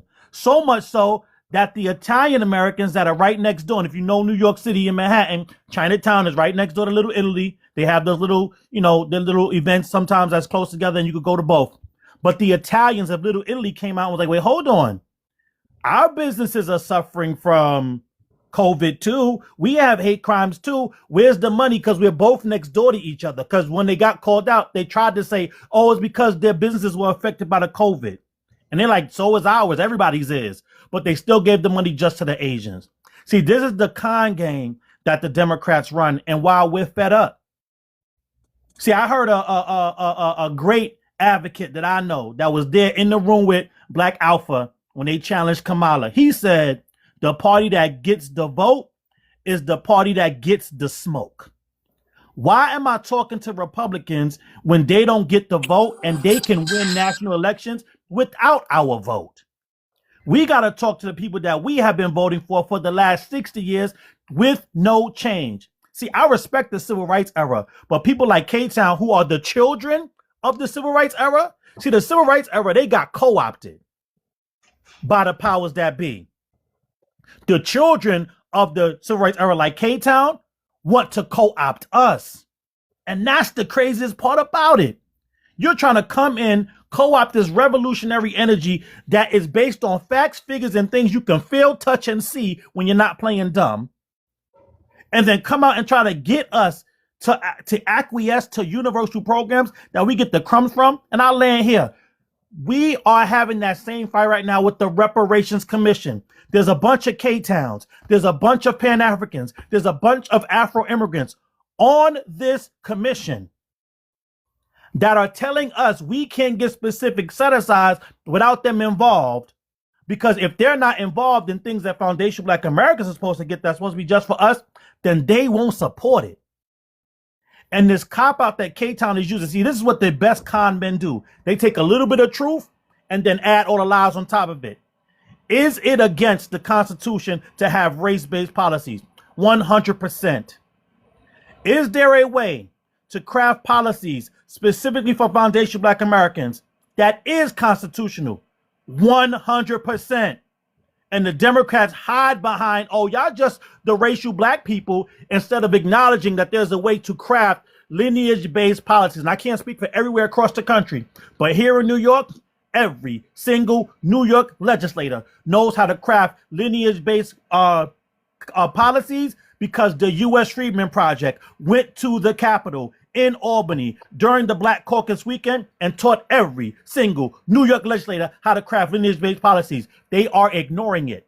That is called benign neglect. That is called disrespect, and we do not have to support a policy that's support a party that's trying to disrespect us in that way in our land. All right. All right. Appreciate that. We're gonna get to Ken King, and then after that we'll get to Mike. Hello, can you hear me? Yeah. Yeah, I just want to say on the fact of a part that I think a lot of people miss, especially with this guy, this 58-year-old guy. Parties, when they come to us, I think you already talked about this, but I just want to just make this out loud. Like, this is crazy. Like Roland Martin said, you got to vote us in first, and then we're going to do it for y'all. No, you go to every other group and tell them what you're going to do, how you're going to do it, and then break it down for them and then do it for them. But when it's our turn, oh, black folks, no, you got to get us into the office first, and then we might do it for you. At that time, they don't do it for us at all. They don't even have the decency to lie, like Donald Trump will lie to his people and say, oh, I'm gonna do this, I'm gonna do that, I'm gonna do this, I'm gonna do that, and don't do it. The Democrats don't even have the decency to do that. They tell us what we ain't gonna do, what we ain't gonna get. You're not getting that. Just like Kamala said, I'm not gonna do something just specifically for black people. So how do you expect us to work with something like that when they telling us what we ain't gonna get before we even put them in office? Like that, I think that is just the most disrespectful thing. They don't do that to the Hispanic vote. They don't do that to the small hat people. They don't do that to the white tea people. They only do that to us. So how are you supposed to work with a group that does that to you? Yeah. And here's the thing. They're Only doing us. that when they need our vote. Need us They bad. need That's what I our don't vote, and understand. they will still come up there and say, I'm not going to do anything specifically for black people. They can win so easily if they just say, I'm gonna pass not and I want reparations. We need reparations. If they just say, here's an anti-black hate crime bill, they'll win the election. They'll never lose another election. They won't even do that. How messed up is that? They won't even do the bare minimum. Roland Martin said, you got to get us in there first, and then we might do it for you. You won't even do the bare minimum, but you will, like the other guy said, you'll get them hotels, credit cards, everything they need. But when black people, hey, we'll vote off the water for you. Just give us an anti-hate, black hate crime bill. Well, I can't do anything just specifically for black people. How crazy is that? Just think about that for a second. How crazy is that? Has any other party done that to a group of people? Mm-mm. No, we not doing that. We no, specifically for you. We are not doing nothing specifically for the people who have historically put us in power. We not gonna do it for you, but for everybody else, they get it. Yeah. Real talk. Appreciate that. Thank you. Let's get to Mike. Hey, how's it going? I want to piggyback off of, respond to the prompt. What are Democrats actually doing for black people? They did pass the Emmett Till Act back in 22. Do I feel like they could do more? Yes, but Can I ask you what? I already know what it is, but for the audience, what is the Emmett Till Act? it was basically the anti-lynching act, anti strange fruit act. Excuse me. Basically, any type of anti strange fruit crime. Mm-hmm. Um, I gotta do more research. I know what it is. I just gotta do more research on it. Okay. Yeah, it's just holding them accountable. People that have done that in the past, they're holding them accountable. Okay, In type of cool, hate crime. cool. So Mr. they're Vaughn, do you holding. mind if Hold I on. help? Can I explain what it is? So Oh, go the ahead. anti or the Emmett Till Act holds people accountable for their involvement in strange fruiting. Correct? Correct. That's Yeah. what you're getting at, right? Yeah. Correct. Okay, Yeah. cool. All right. And Y'all, then everybody, there's over 300 people in here. I want you guys to know that's what he said the Emmett Till Act is, and that's what the Democrats gave us. Okay. We're back gonna in play. 22, You yeah, all the way How up, when he had about brother. how about when we he do had the that? How majority. about how about Do I I'm feel like they setting could you have up, done brother. more? Like back in Okay, no, but we'll give 2015 him during that double. Charleston One No, shoot, minute, hold on, Charleston hold Steve. on. One minute. queuing. I got more. I Hold got on. more I'm gonna let you During the finish. queuing, like Obama I'm could gonna have let done you an Wait, finish Mike. anti-hate because bill I don't then. want to get caught I up on agree. Mike. that. Hold on, everybody. Okay. I'm not. Wait, Mike. Hold on. I'm gonna Eh, let you Yes. finish, but we'll circle back to that point right there. I'm gonna let you finish, but we'll circle back to that point right there. Remember, you said that. Go ahead. Do I Wait, I feel? want to know what he said. What He's is the Emmett Till Act? the I'm Emmett sorry. Till I got to look. Anti-Lynching Act Uh-huh. that they signed in Specifically for 2022. that. Specifically for that and nothing else, right? Just No, anti-strange fruit. he got this. He got this. He Okay. named one thing. Yeah, that's for strange fruiting. Pretty much. That's what Okay. that's for. All And right. and I feel like the Democrats dropped the ball Mm-hmm. in regards to doing an anti-hate crime bill back in 2015, right after I think that was the prime time doing anti-black American HAT bill, right Mm-hmm. after the Charleston Pewing. That was the prime time to do it, but Obama, unfortunately, he didn't do it. Which I think that was he dropped the ball on that. Even if he didn't have the votes in Congress to do it, at least introduce it. At least push an initiative to introduce it to Congress or whatnot. Yeah. Do I feel like they could do more? Yes, but I feel like they offer more than the Republican Party. Yes, I Okay. totally agree with that. I stand on that, and they offer more. They offer more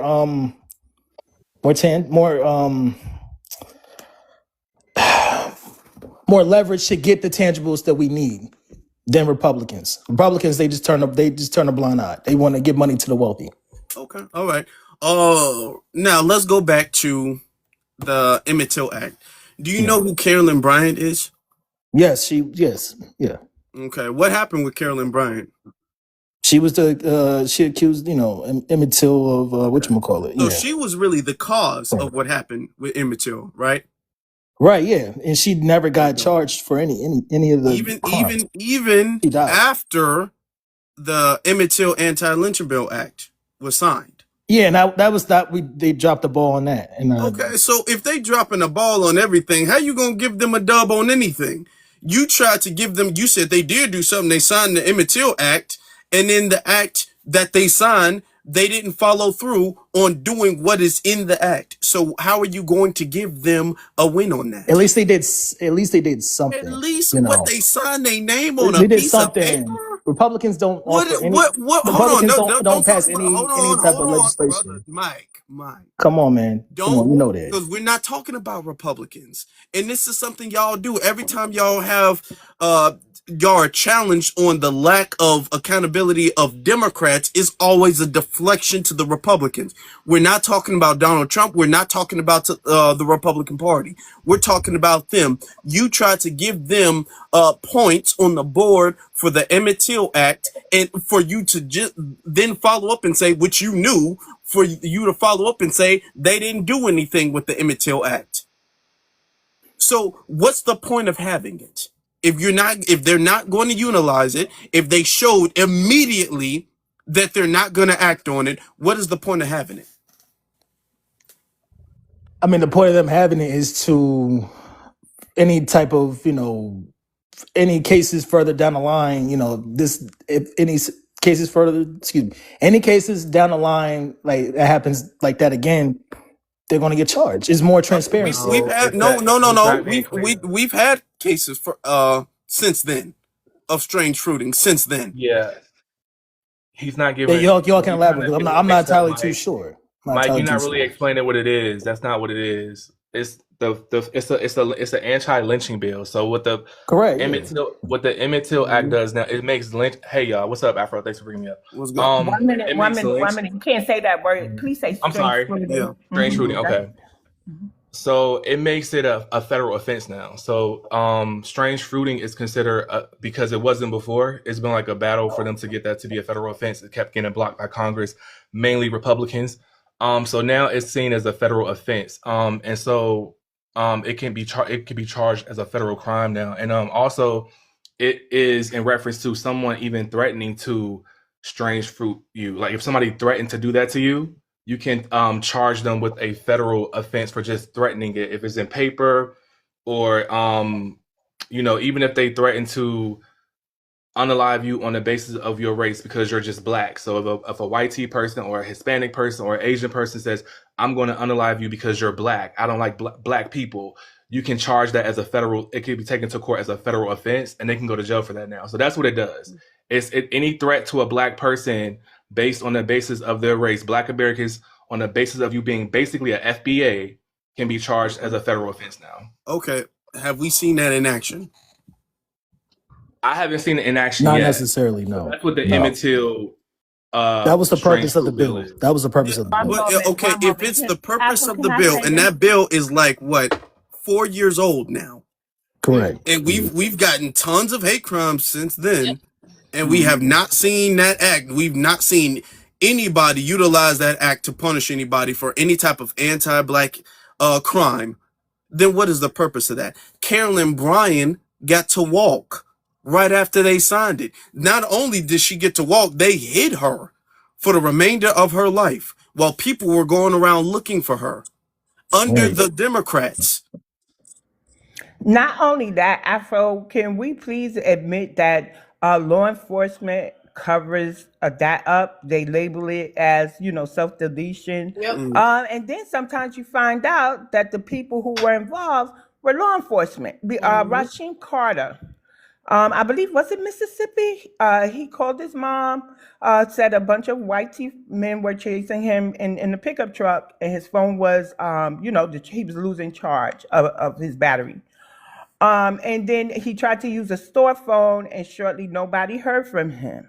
Then they found his body. They said it seemed like the animals got to him. And I believe there was an update whereas they found the people, and some were allegedly law enforcement. But I'm gonna double check that information. So my whole point is, if we have those things happen, they falsely label it a self-deletion. They're not really investigating it the way they need to be. So that bill should be rewritten, or another bill to make sure that police, law enforcement immediately investigates it as a strange fruiting. Because I think they're not doing a double job, because 9 times out of 10, who are the strange fruiting mobs? Well, again, Afro, I think you pointed this out. If the bill was named the Emmett Till bill, and the person that got Emmett Till deleted, it wasn't even charged with that specific bill, then the bill has no merit. There's no point in even having it. You might as well just delete the bill itself. Because the bill is only as strong as the people that are enforcing it. You can make all kinds of laws, and there's laws on the books for basically everything. But as long as if we're not enforcing it, then there are no laws. And again, dealing with the whole Emmett Till situation, we already know what the situation was. And if I'm not mistaken, Carolyn Bryant, can't use the D word, I would for her, but passed on very recently. So again, that bill has no merit. I don't even know why that was brought up. I don't know if the brother's young and he don't really know what the deal is, but you lined yourself up for that one, bro, with that whole Emmett Till situation. I'm well aware that. I just couldn't really think of anything.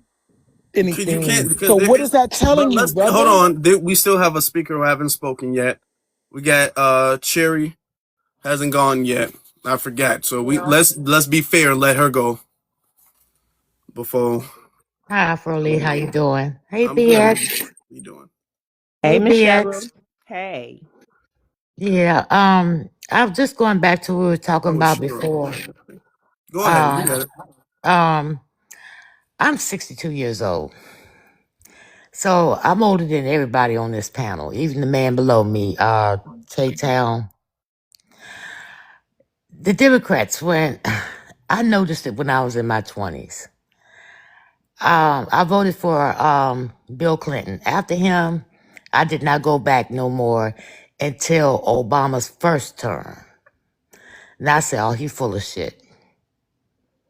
And I haven't been back to the Democrats no more. People like him, they might take very few black people and they might get a break in some things, but then I see all these other black people struggling. Now I'm down south, so I can't speak for Chicago. I can't speak for New York. I can only speak for down south. I don't like how the Democrats take care of every other jurisdiction of people except for us. We don't get loans like we're supposed to for businesses. There's a lot of things that my daughter could have qualified for, even when you're talking about the student loan forgiveness. Yes, there were some students that got student loan forgiveness, but they were mainly foreign students. My daughter could get it. She's paying her student loan right now. And I get so mad when these older people come up and say these stupid things and put it on all of us. No, it's not all of us. It's not all of us older people that's thinking like that. But unfortunately, it's too many of us older people that's thinking like that. And I just wish y'all just turn in your rings and let these younger people do what they need to do. Because K-Town, you haven't did shit for these black people out here. Maybe your family, maybe a few people around your community. That ain't shit. I did more than that. I'm gonna land Afro before I say some Yeah, things. and before I say something, Oh, Afro, shut up. your old ass ain't done shit either. You don't know what I Wait, do. please don't disrespect her. Of course she Hold gonna be on. frustrated. Don't do that. You the man. Hold on now. Cut it out. No, I'm sick of people We're gonna talking let about them me go. and I don't get Look, a chance to You all of the respond. cursing. Let me Listen, respond. y'all. Listen, y'all. We're Because gonna let both of them go I can ahead, but listen, all but of the cursing gonna stop. We're gonna stop with the yeah, cursing. you coming up here talking about me. Talk about yourself. My life's pretty goddamn good. Shit. Okay, I said So we're gonna stop so all. is mine. So is mine. And Yeah, I and did. you the one talking about your own people and how we can progress. I bet you ain't hired a damn person this year. Oh yeah? Okay. Okay. Okay. Yeah. It No, no, no. ain't We're trying not to win doing no this. Hold on, popularity sir, sir. contest. I Hold know on, what I'm sir. doing. How was your And life I don't good, care sir? what you say.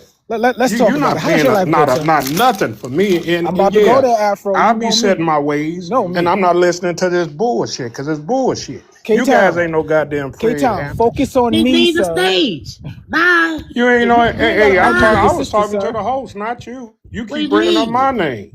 Well, leave. Maybe you got Goodbye. attention deficit disorder or something. I don't Goodbye. know. See Okay, the two sir, little again, men at the bottom of your phone? Tap on don't that worry and about that, hit sis. disconnect. Sir, All right. K-Town. That's Sir, how was your life so good, sir? Hey man, I've raised 4 kids who Amazing. That's finished it? college and Okay, I they're did too. really Okay, upstanding citizens. I great. helped like 17 guys who got out of jail get jobs.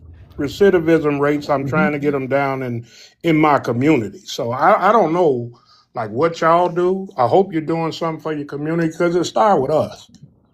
That's why I listen to this shit, and unless you're doing something, your talk don't mean anything. When you got skins on the wall, you done hired some people, and they of color, and these people got good jobs, health care, and can go home to their Of family. color. You have done something for your community, People of and color. it starts with us. Okay, so sir, I want you to say this, sir. I'm about half your age, and I've done that as well too. I do hire Okay. people. I'm up here in New York. I do hire people to a pretty good job, might I add. I would love to hire even more. I don't hire people of color. I've hired black people, I don't know what these people of color is. I've Hey hired black man, people. I've definitely looked out for us. I've teach people about, the difference between having a pension at a job, not having one, yeah, having 401k. I've met with a lot of elected officials up here. Some you may know. same here, And man.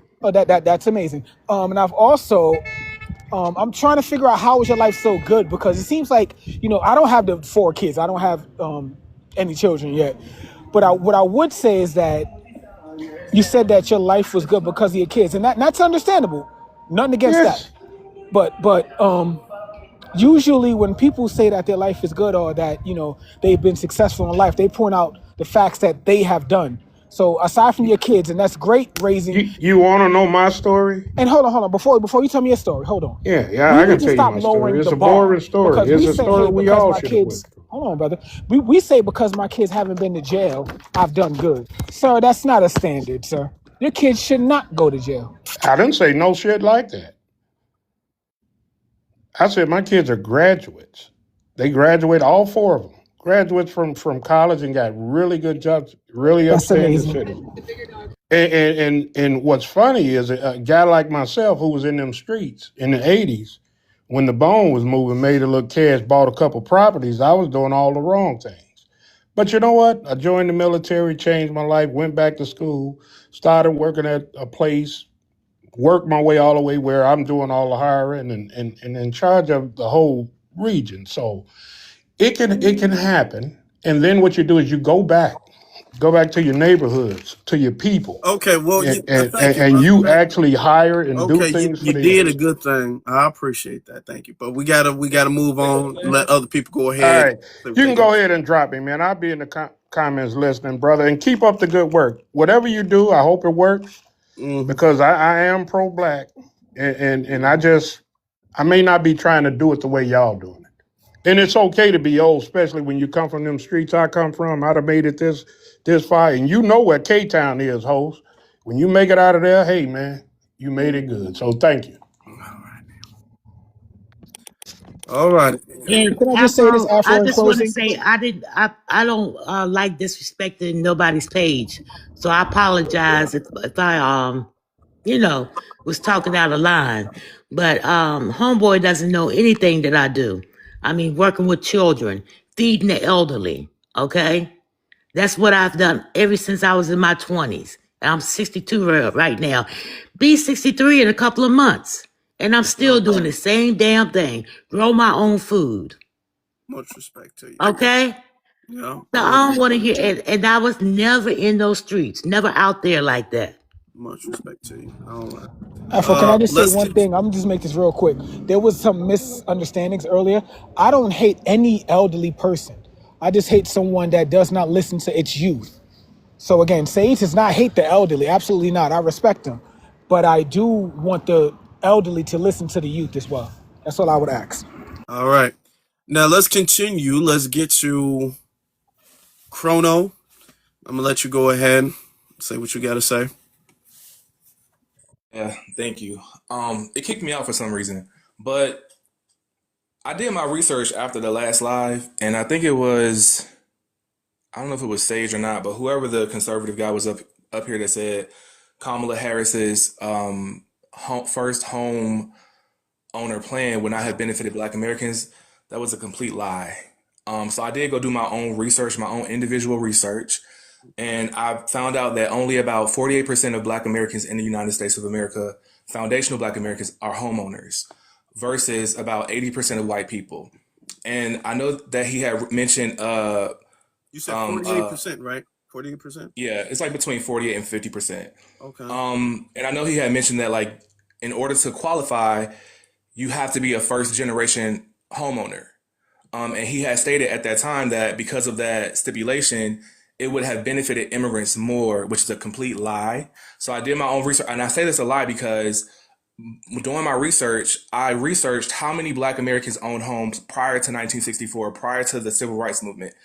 We have more homeowners now than we had prior to 1964. It was only 22% of Black Americans that were homeowners prior to civil rights due to redlining, Jim Crow laws, slavery, and it was about 72% of white people at the time. So only about 30% of Black Americans come from families where their fathers or their grandparents were homeowners. About half of Black Americans come from families where they are not homeowners, and their grandparents and their parents were not homeowners. They have never had a generation of homeowners. So that policy that she had would have benefited about half of Black Americans, and almost 58% of Black Americans in the United States. And another part of that policy was that if the person is an immigrant and they do come from a homeowner and their parent lived in Mexico or Asia, they don't qualify. So if you're an immigrant here and you're a first generation immigrant, it doesn't matter if your parent owned a home in another country. It's homeowners are you a first generation homeowner of America? Okay, so these immigrants coming here, and if your parent was a homeowner here, and you're a first generation immigrant and you come from a homeowning family and your parents are undocumented, you also don't qualify.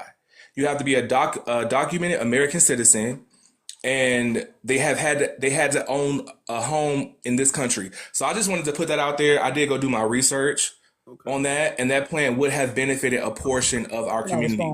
What portion? Okay, now you know Sage is the one who said that, and Sage is right here. I am. I came up here to tell him that. Okay, I am. all right. Okay, now again, full disclosure, Afro, you know me personally. Sage bought a house last year. Sage tried to fill out for that program. Sage sat down with the real estate agent. Sage sat down with the lawyer. So again, let me reiterate what I said. You said 30% of Black people own homes, correct? Guess how many percentage of people that own homes that don't have any family, anything, any lineage, anything in this country? 0%. Zero, as in none, okay? Now, it's not just for your parents. Again, my social security number was in. This is the reason why I know all this information. If my uncle owns a home, my aunt, not just my parents, not just my grandparents, no. If you have any relatives, keyword, relatives that own any property in this country, and it does not stretch out past the borders, that's a lie. I don't know where you read your information, that's a lie. We're not talking about Canada and Mexico. That has nothing to do with Prove it's a lie. Prove it. Sir, Let him go ahead, and I'm gonna let y'all talk. But come on, all that cutting each other off is not gonna be able to work. Litigation with this, sir. You're telling me some conjecture that you think. I literally just sat down with the lawyer about this, sir. You're talking about some stuff on the internet, sir, that you think. As I was saying, it does not stretch outside of these borders. That's why it's called the New York/New Jersey. It's not called the what program? Hold on. Wait. What program are you speaking about?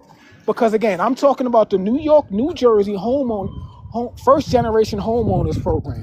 So what program are you talking about, sir?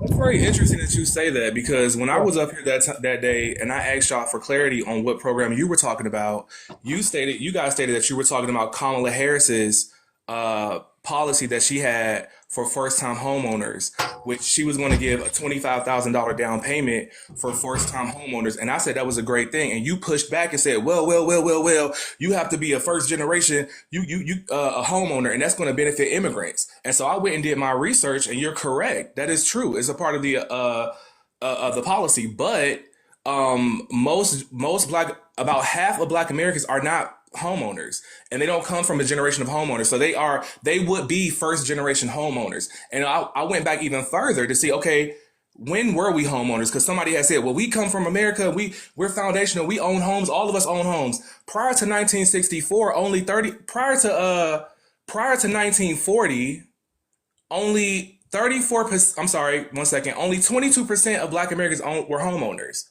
Prior to 1940. After the Civil Rights Act, only 34% of Black Americans were homeowners. So you're saying that if you have to be a first generation homeowner, and only 58%, about 58% of Black Americans are currently homeowners, then that would benefit half of our population directly. That's not the way that math works, brother. That's not the way that math works at all.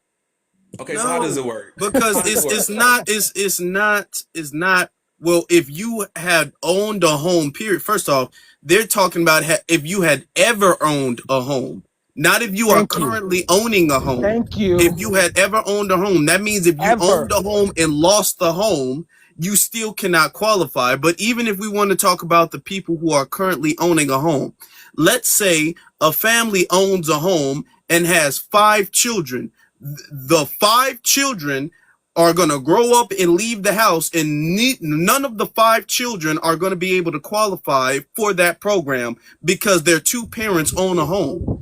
Correct. So just because you're looking at it like, well, the non-homeowners, all of the non-homeowners are going to be able to benefit from that program, and that's not the way the math adds up. Right now, at this current time, only between 44 and 46% of Black Americans are homeowners, compared to 70. Okay. What about their children, brother? What about that? What about the people who are trying to own a home and you can't qualify for this program because your parents owned a home? That doesn't, why would you even put that clause in the policy in the first place unless you were deliberately trying to exclude certain people? It's to exclude white people because they come from generations of homeowners. Stay there. Hold on. It's to exclude white Americans. Nope. 1 minute, because I've been quiet. So you're not figuring in the way that Black Americans are subjugated and locked out of things by the very immigrants that program would benefit, right? So let's take New York, because I'm familiar with New York. So the Caribbean purposely locked us out of home ownership, right? So when they were able to buy the homes that we couldn't, we understand them getting the opportunity, but what they did next is what caused the disparity. When they were able to sell homes, they only sold to their own. So the immigrants come here and they play a game of group economics. So when you're talking statistics and relation to us, you got to figure in all the deception that was done to us, the harm, the way they locked us out and tricked us out of land and in homes. Like, what is we talking about here? Can I ask something? Does that make sense, Afro? Did I miss something? Yeah, so you're basically saying that there will be more immigrants that will be first-time homeowners than Black Americans, when I just said that if there are immigrants born here and their parents are from another country, they're not qualified for this program. No, this is what I'm saying. If their parents are from another country and they have a child here, they don't qualify for this program. Whoa, you gave a statistic on Black home ownership, right? And so I was giving you why that number may be relatively low,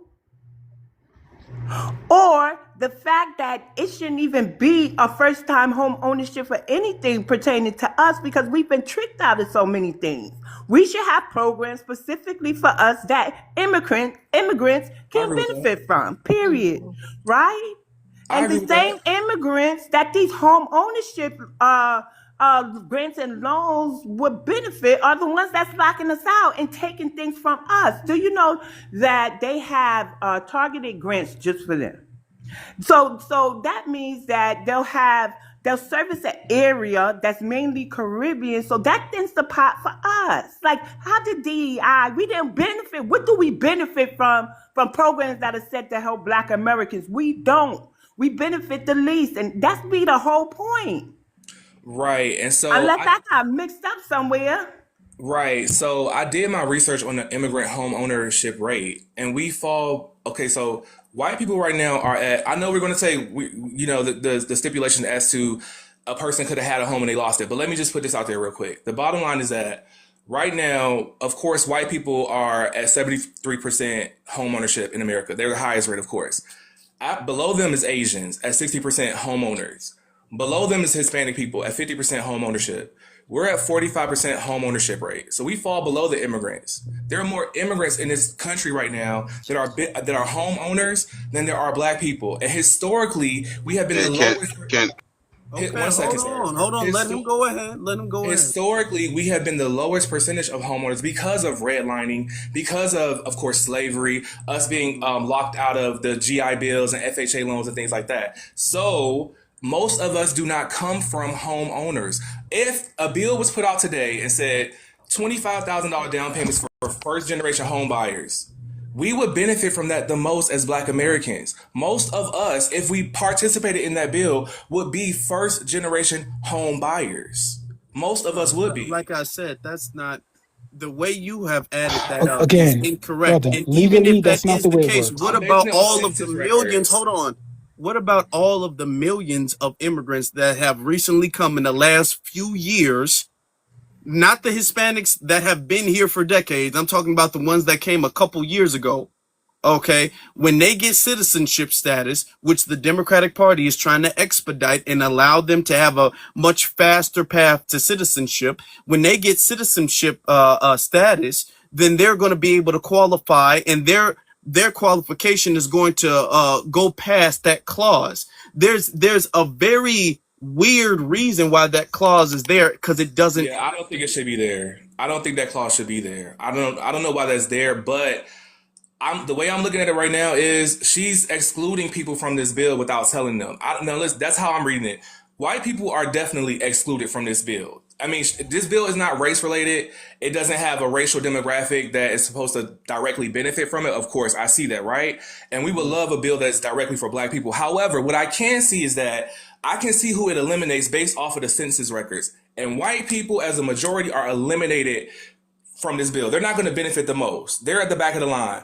Hispanic people, as far as I can tell right now, they're behind us. It looks to me, looking at the census record statistics of home ownerships prior to 1964, before 1940, Black Americans have historically been the minority homeowners in this country. Immigrants have been benefiting from a lot of resources economically over the last 50 years to where they have been able to buy homes. They have been able to raise children in homes, and their children have homes, and their children's children have homes. We have not. And so if I'm reading between the lines of the statistics of who would benefit just based on the ratios historically of the economic imbalance in this country, we would benefit from that. I would be The argument, sir. Here's the thing. Everybody, I'm gonna let Divine go ahead, but let me just say this: the argument is not that black people won't benefit anything at all from this particular policy. The argument is that the policy is being marketed as this super pro-black policy that's going to increase black home ownership, but in all actuality is going to help a lot of the Hispanic immigrants that the Biden-Harris administration has imported into the country. Okay, well, That's Afro, what we're seeing, because can we? they're not trying to get them out of here. Remember, during the campaign, Harris preached against mass deportation. So it's not like she's trying to get them out of here. So they're going to stay. They're going to have children. Even if their children become citizens and not them, they're going to have citizenship rights here shortly, and they're going to be able to qualify for this program. Afro, And can this we is run what it we're real saying. quick? What we're saying is, why is it all of this decoding, and you got to do this, and you got to do this, you got to decode all of this stuff. Queso's in here. You want to come up, Queso? I'll make room for you, bro. Afro, let's run it real quick. Let's run it real quick, okay? Let's start with Zizi, since she's on top. Zizi, do you have anyone in your family that owns any type of property in this country? Definitely. Okay, you're out. BX, do you have anyone in this country that owns land? Blood wise, yeah, I have an aunt. I have an Okay, aunt you're and some out. cousins. Afro, how about you, brother? I do. Okay, you're out. Divine, Yep. you're all out. Okay. I definitely do. Like I said, my father. How about you, brother? You got Cheryl, Sister Cheryl, do you have anyone in your family that owns land? We all do. Oh, you're out. You're done. Okay. Yeah, you're done. I don't know who. EJ, how about you? That old land in Arkansas. Oh, you're done. Okay, you're done. All right. How about you, EJ? No, not that I know of. No family that owns no type of property nowhere in this country. Okay, you're good. How about you, Chrono? My dad. Oh, so you're done. So what do you? Oh Yeah, my dad was a homeowner. My dad was a homeowner. But okay, but in response to that, I'm looking at the bill right now. I'm really studying this right now. I'm trying to pull back the layers to see what is this about, because if I'm wrong, I want to prove myself wrong, right? But I need all of the information. I'm kind of like OCD. So I'm peeling back the layers on the policy, and it does say first generation homeowner.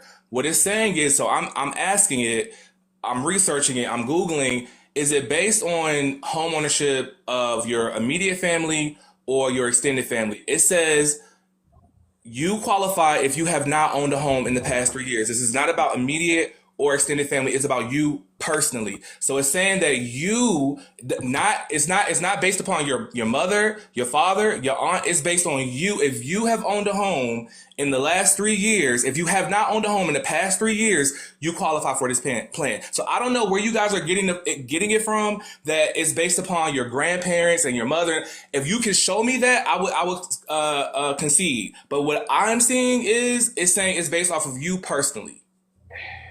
But you know Okay, that so does affect more than just Black Americans. Like a lot of Americans. I'll just say this real quick. I sat down with. Here's the thing, you keep shifting the argument because you're trying to say, well, it pretty much excludes white people, and then we're saying, well, it excludes us too, and you're trying to find a way that this bill is really beneficial for us and only us, and you really can't do that. No, The bill, even if well intended, the bill is incredibly flawed. Let's just admit that. And let's not champion this like this is Harris doing something super pro-black for the black community. I will admit that there should not be a stipulation, but what I'm saying is when you guys said it's based upon you being a first generation, I researched that and I said it said that. Okay, y'all were right. So now I'm peeling back that layer of the first generation. What does that apply to, right? Because y'all are saying, he was saying it applies to your whole family. I'm like, what? That doesn't make any sense. Why should I be held accountable for what my aunt? That's why it's called first generation, sir. Right, so it's called first generation for a reason. Sir. So I'm researching that aspect of it now to get clarity on that. And it's saying here, as far as I can tell, you qualify if you have not owned a home in the past 3 years. This is about you personally, not your parents, not extended family. So it's saying if you haven't owned a home in the past 3 years, that's what it's saying. No, sir, that sounds like an FHA loan. So if it's that, and it's not about your parents, it's not about your family, based off of what you said, then that if that's the case, this is just a home loan policy. Then correct. There's a whole bunch. You're making it seem like this is going to exclude a lot of white people. No, it won't. Sounds like an FHA loan, sir. It's not going to. It's not going to. Young white folks by that standard, hold on. It's definitely by flawed. that, it's not going to exclude anybody. Yeah.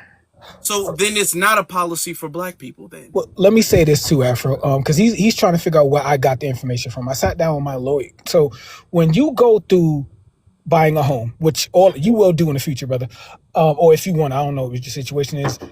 I never owned a home in my life. I come from Fort Greene projects, bro. Okay, I never owned a home. Like pissy stairwells, dude, nasty work, broken elevators. You know what I mean? I never owned a home, but I have a social security number. Now, when they take your social, I'm letting you know the process. When they take your social's connected to your parents as well. So they can tell who you are. That's your real name, your social. That's your real name. It's not Chris or whatever the case is. That's not your real name. Your real name is a social. Once they plug your social in, they're going to see whom owns property under their specific social. Unfortunately, my mother's side and my father's side both owned property. My mother never owned a house, but my father does. My mother's aunt owns a house. All of that came up. Now I asked him, how is that even legal? I asked my lawyer, how is that legal? Doesn't that seem like discrimination? That's the law. This has already been tried at the highest levels of, I'm not going to name the state. It's either New York or New Jersey. And it was deemed constitutional. So again, I'm not a lawyer, sir, but again, I sat down with the lawyer that explained that to me. And I thought it was just, well, I don't own a home. It's not about that. It's called first generation for a reason. You have to be the first of your generation to start home and build home equity and wealth. That's what they quote unquote wanted. But again, that only applies to people that are not here. Now, if you want to do something radical, like you said, and do something that excludes white people, excuse my language, white tea people, we have a lineage bill from our brother Divine here in New York. Why don't you sign that one? With that, I'm going to land. Speaking of brother Divine, he's right. Okay, hold on. Speaking of brother Divine, he's right here. And I'm going to let him say what he has to say. Thank you, brother. I've been trying to get in this whole time because we also did research on that bill. And I'm not sure where Chrono is getting any of his information. But half the things, if not all the things he said, is wrong. And this is the problem, though. Let's say he's right. The issue then becomes, because somebody asked it in the chat, why would they write a bill that's this deceptive and that this is this hard to decipher? Because that's by design. They don't want you to know that it does not benefit you.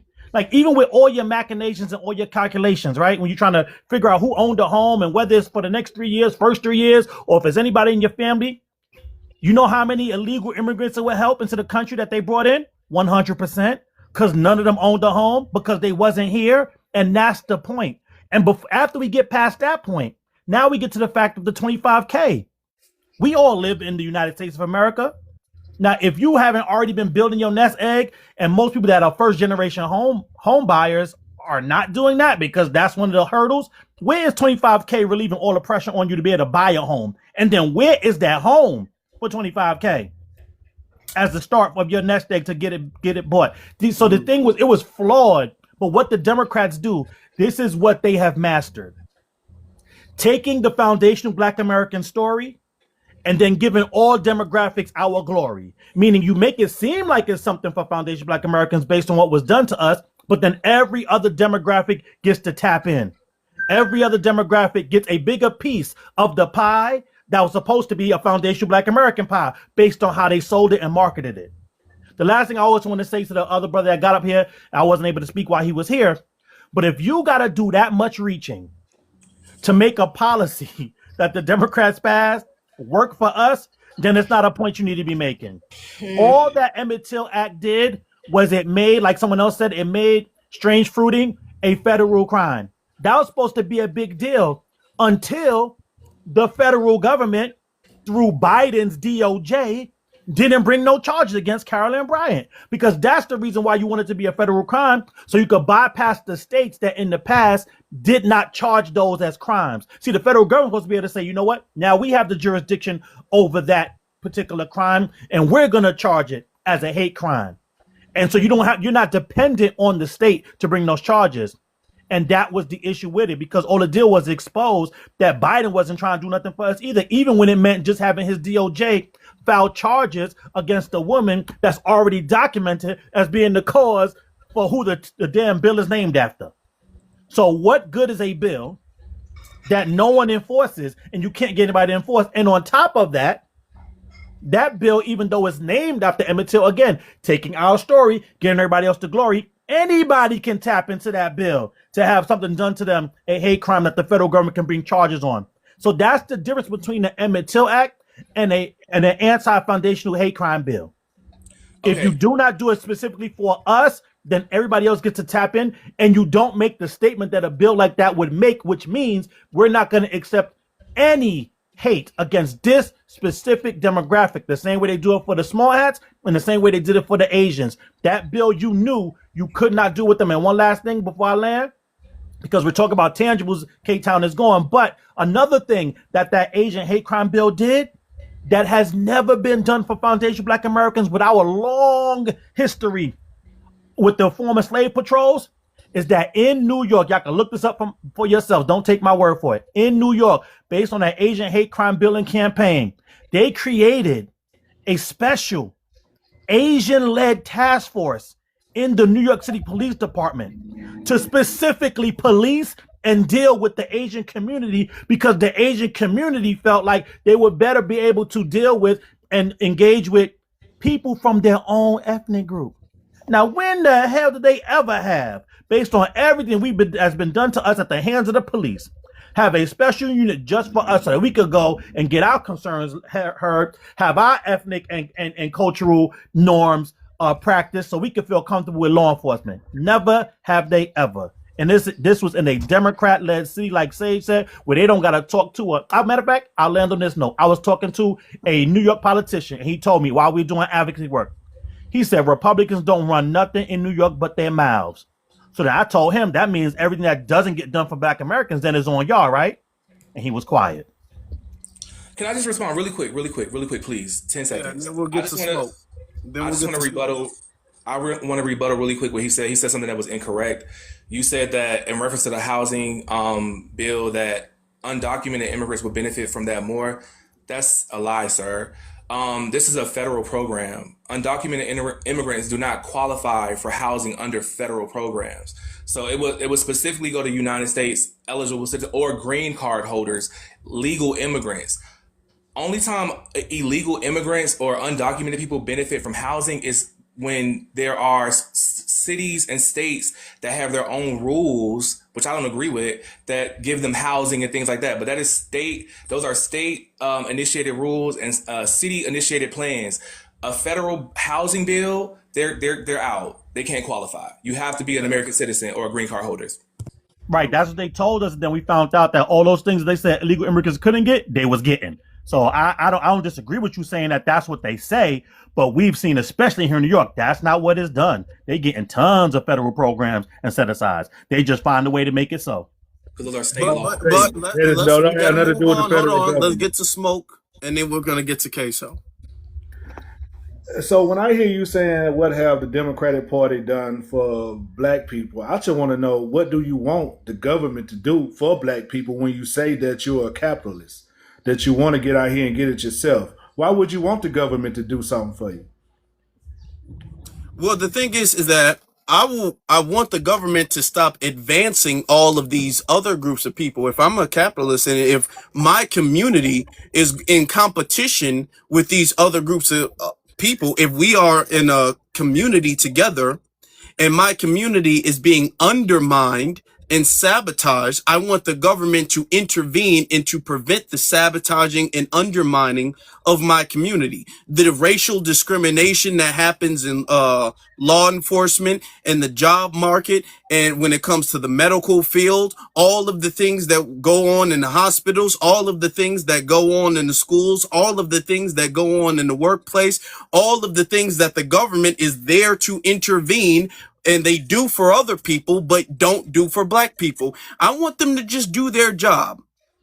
So The you're same job saying, that they seem like they can do so well for other people. so you're saying that the government is intervening in certain communities when it comes down to business, or all these people getting together and starting these businesses for themselves, or making their community better No, themselves. no, no, no, no, no. These other groups of people are coming over here, going back to what Dr. King was saying. These other groups of people are coming over here and being handed an economic platform. They're being given grants and given specific But loans and we're entitled specific, to those hold same on. things. This is the same thing the government has always done, going from the Homestead Act, that they have come over and they have given immigrants a whole bunch of resources and startup things so they can have an economic floor above us. So we have those same. We can do the same thing. It's Like grants out there for us. We just that, don't do okay, our here, homework. We don't do our homework on it to no, get them. no, Exactly. It's grants. It's no. small business loans. It's all Okay, type of things out there that and we that, can get as our true as hands that is, on. hold And on, a lot of as people don't true do as their that homework. is, as true as that is, when it comes to the small business loans and grants that we can apply for, and that a lot of black people do benefit from, when you actually look at the result, and grants that we can apply for, and that a lot of black people do benefit from, when you actually look at the result, and when you audit the result, mainly benefit from that, black people are at the bottom. Because When you they're talk not doing about their hold homework. on, when you talk about state and federal contracts, black people are at the bottom. This is an issue that has been brought up and raised for decades now. This is not no new thing. It's not black people aren't looking out and black people aren't trying. When black people apply, that doesn't automatically guarantee acceptance. Okay, a black person applies, an Asian person applies, same qualification, the Asian person gets in, or Hispanic person gets in. And this is what we're seeing when it comes to contracts. This is what we're seeing when it comes to certain grants and low interest loans. This is what we're seeing. This is why disproportionately you're seeing these things benefit these other groups of people. I'm not saying that there's not a few black people that do benefit from these programs and these things. Okay, but I'm saying that these things are pretty much based off of our plight, DEI, affirmative action, but the result of it is, in the way it's applied, benefits other groups of people. It becomes a ramp for other groups of people to get an economic place in society above black people. See, and the thing about it, see, things you don't talk about, like it haven't been an increase in loans for black people in this country. You know what I'm saying? A lot of small business owners and a lot of grants have went out to black people in this country. A lot, like And how thousands. many? Okay, So the you're thing trying to do a is that if they comparison. give, You're here's the trying to do thing. a comparison when you got thousands of people that's benefiting off this loan. I'm talking about black people These are loans that the government gives. and When I'm grants talking about, and grants. here's no, sir. Here is the thing. Here is the thing. While you're sitting up there accepting the scraps, Scraps. well, yes, they are scraps, brother. They are scraps when you actually count the number of how much the state is getting from the federal government for these loans, and that they're giving to black people. It is scraps in comparison to what they're giving to everybody else. And what we're saying is, look at our communities and look at how much we have to struggle because of the scraps we're getting, when the government is supposed to be racially blind and supposed to be handing out everything fairly, despite it being despite race. All right. Yeah, In we 2000, are consistently receiving the scraps of everything. in 2023, black businesses received 1.3 billion dollars in loans and grants. So what are you talking about? How much did Hispanic businesses receive? No, I'm not looking at that. I'm No, looking at see, that's the dollars. problem. Look That's the at that. You problem. don't want to look at That's that, the Hold on, brother. hold on. I can problem. look that That is up the also. I can problem. look that up Because also. you're looking at it But like that. I doubted They it. gave hundreds of thousands of No dollars to millions. other businesses, and when you're No talking about, billions. we get a few. We got a we have a small fraction of what the government is giving to everybody else, and what you're saying is we need to support them. These other groups of people are not going to support a party that puts them at the bottom, that keeps them at the bottom. We are kept at the bottom Now let's because talk. they keep elevating everybody else. And did it specify Black American or did it just say Black? Because Black could include Black immigrants as well. Well, shit, we talk about goddamn white people. They can include Hispanics. You moving the goalpost? No, Did you it say moving the Black goalpost. American or did it say Black? No, you're moving the Period. goalpost when we talk about white and No, Hispanic. I'm just trying to get you to Man, be can specific somebody because else if they talk? say Because they you can, this dude just if you're trying basically to make the babbling. point, if you're trying to make the point that they're giving all these grants to Black folks, and it's actually going to Jamaicans and Haitians and other Black folks that are not that are of immigrant descent, then that's not affecting foundational Black Americans. How much did foundational Black Americans get in grants in comparison to everybody else? How many loans did you apply for? How many grants did you apply for? Oh Lord. Okay, well that defeats the point. No, You I'm just lost. saying though, because a lot of people don't do their homework on grants and just Did we No, ask him okay. his ethnic group? Because right now, like he's people think really shit go like land in their lap. battling. No, I You want to gotta get go to out there and queso. work I for it. want to get to queso, but before Okay, we go, no what problem. is your ethnic group, sir?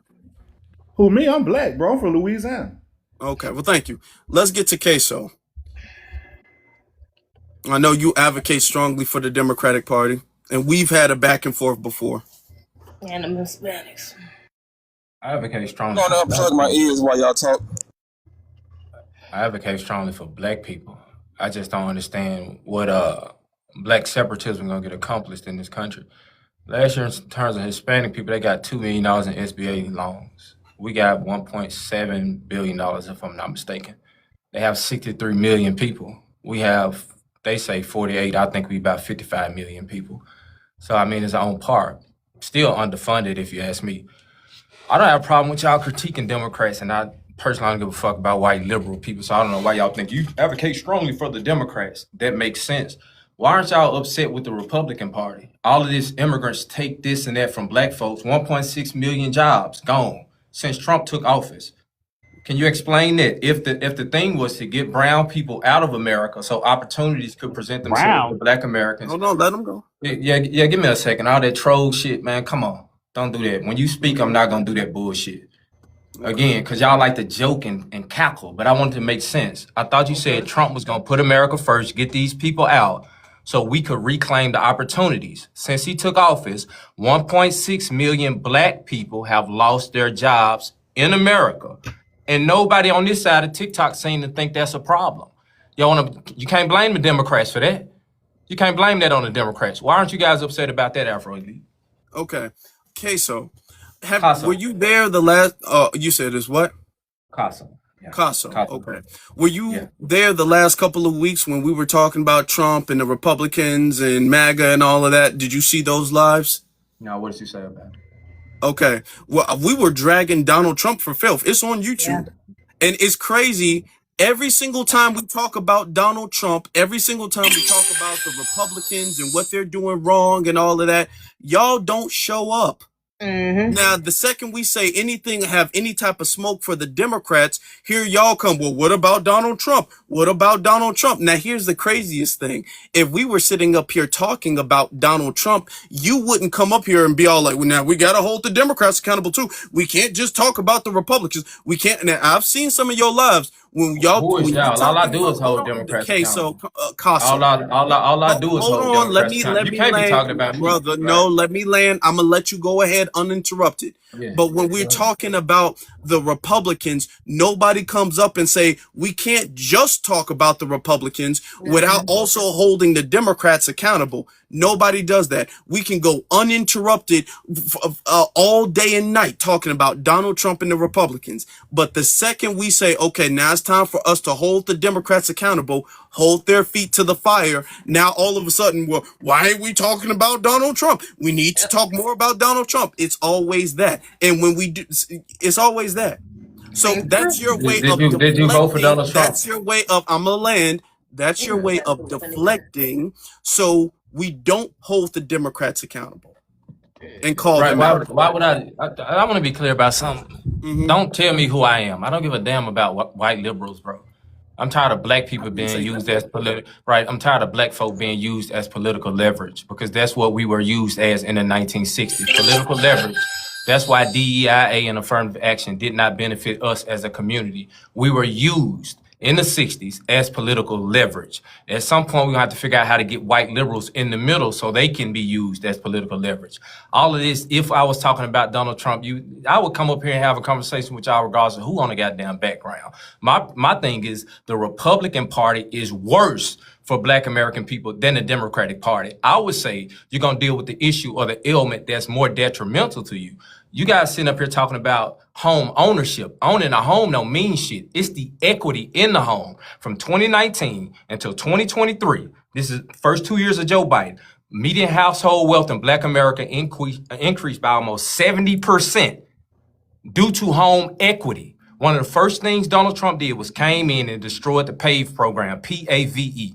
That's what makes sure black folk get a fair home appraisal in America. Y'all want to own a house or y'all want to own a home with some damn equity in it or some value in it? Because Donald Trump will let you own a home. He'll give you a shotgun house down in Mississippi that's worth $8,000. He's not going to let you buy nothing and build no equity in America. This is an attack on black equity and give me a second. This is an attack on black equity and black wealth building. I don't play the Democrat and Republican game.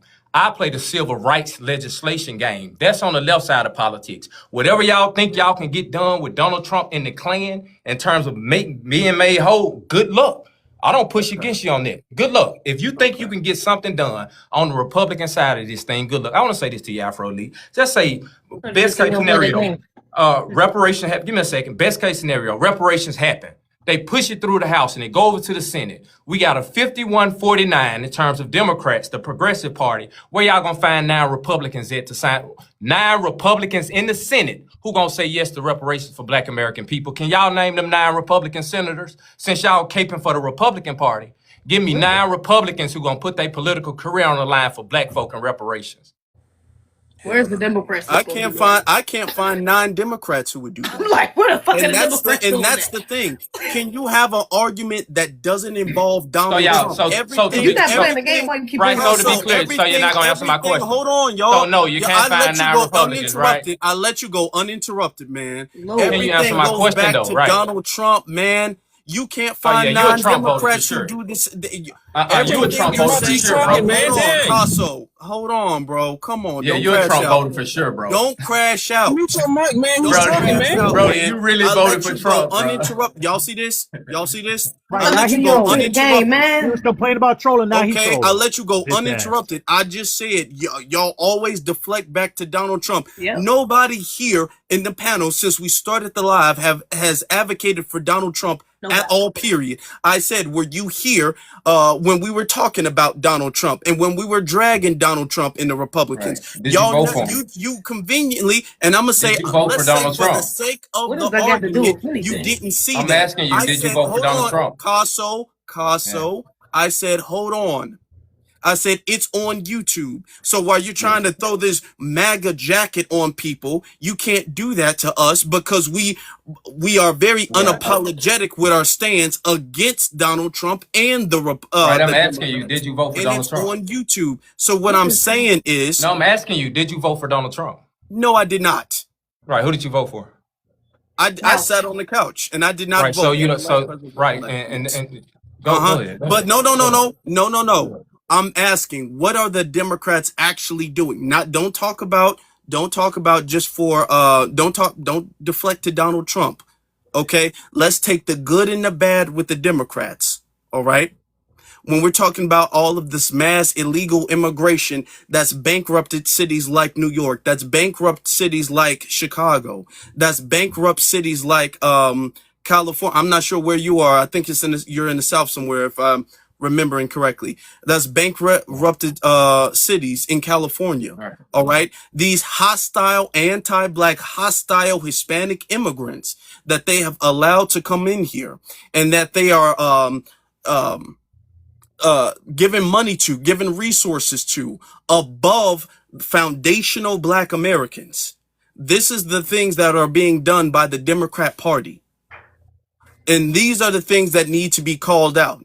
Nobody is saying that Donald Trump doesn't need to be called out. The Republicans don't need to be called out. Nobody is saying that. And you just proved my point. That when we What talk point? about Donald Trump, you don't change the subject. But when we talk about the Republicans, the Democrats change the subject to Donald Trump.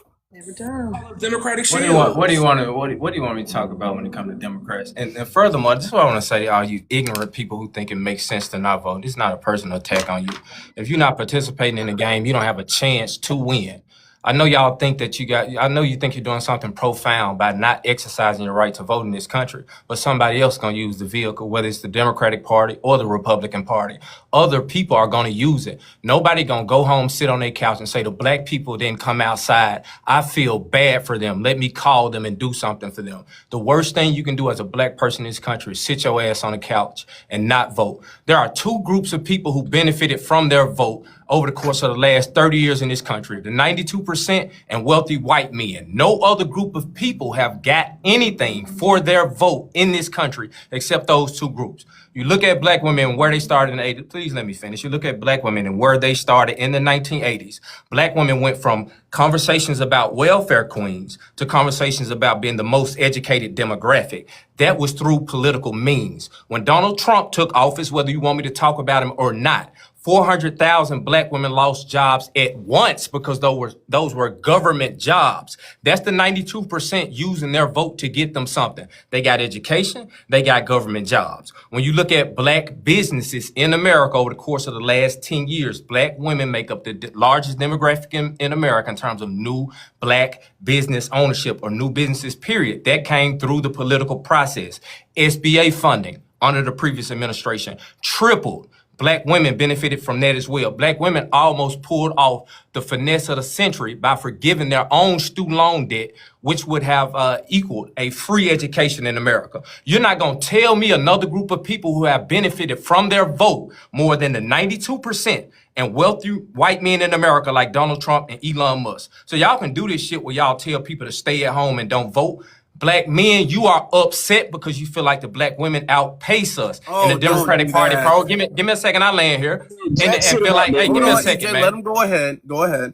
And y'all feel like the Democratic Party prioritized black women. They had enough sense to get their ass up and go outside and vote. You Negroes don't vote. You want to sit on the couch and play 2K and Call of Duty all goddamn day and think white folk gonna knock on your door one day with a reparations check. They ain't giving you shit in America. Get up off your ass and do what the black women did. Go vote and go work for the government.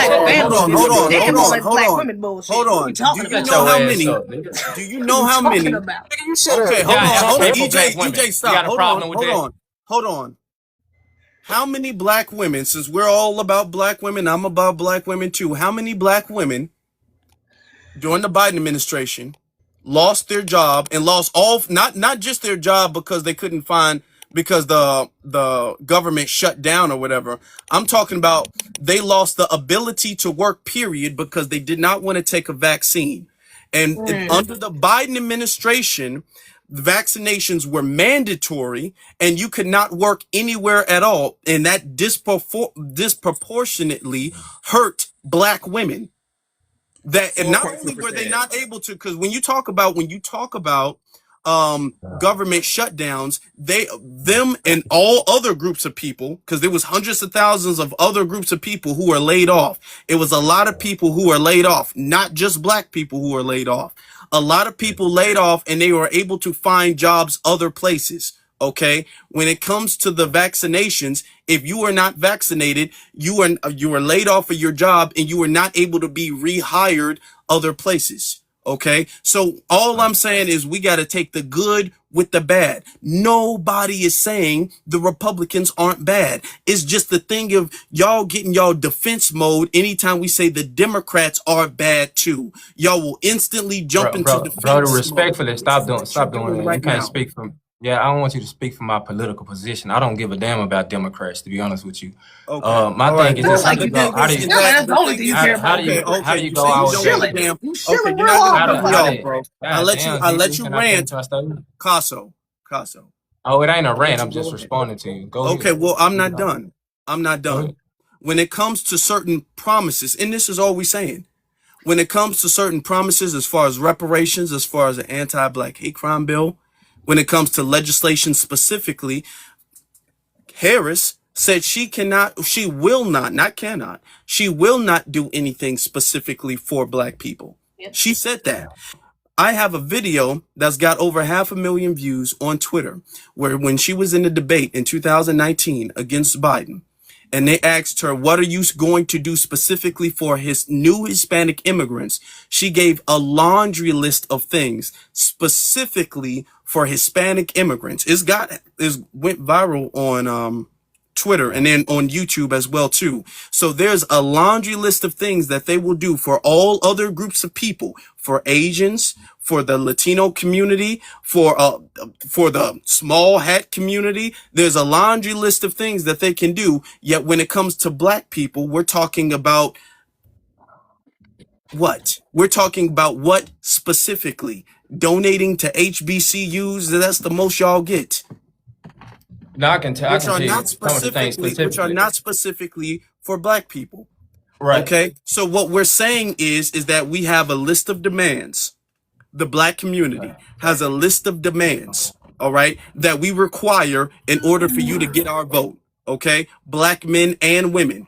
We require you to have this in order for you to get our vote. If you meet these demands, you can get our vote. Across the board, the Democrats are saying no. And then you have people advocating for the Democrat Party. I know you're saying you're not, but you have other people advocating for the Democrat Party that are telling us that we're MAGA for demanding anything in exchange for our vote.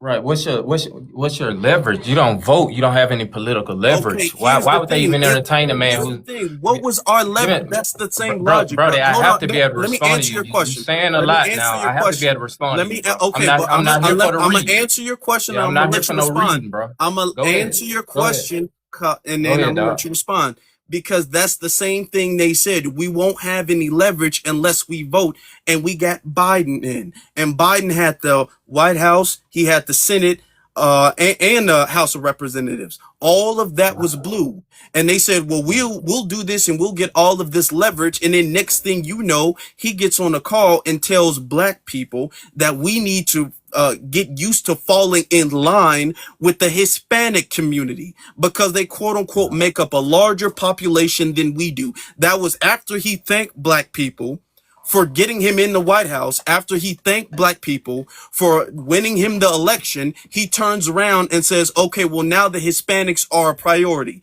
And his whole administration, he treated Hispanics as if they were a priority. Okay, I gotta To respond be here, bro. clear, Like, if we gonna have a to be conversation, like, clear, brother give me a Afro second, Elite. give me a second, man. I'm here for the conversation. I'm not here to be read. I'm not here for no long ass spiels about what it is to be black. I'm a God, black let man. you Give me a go. second, man. Castle Y'all down. have to give me a second though, lovely. You have to give me Okay. a second to Go ahead. respond. Go ahead.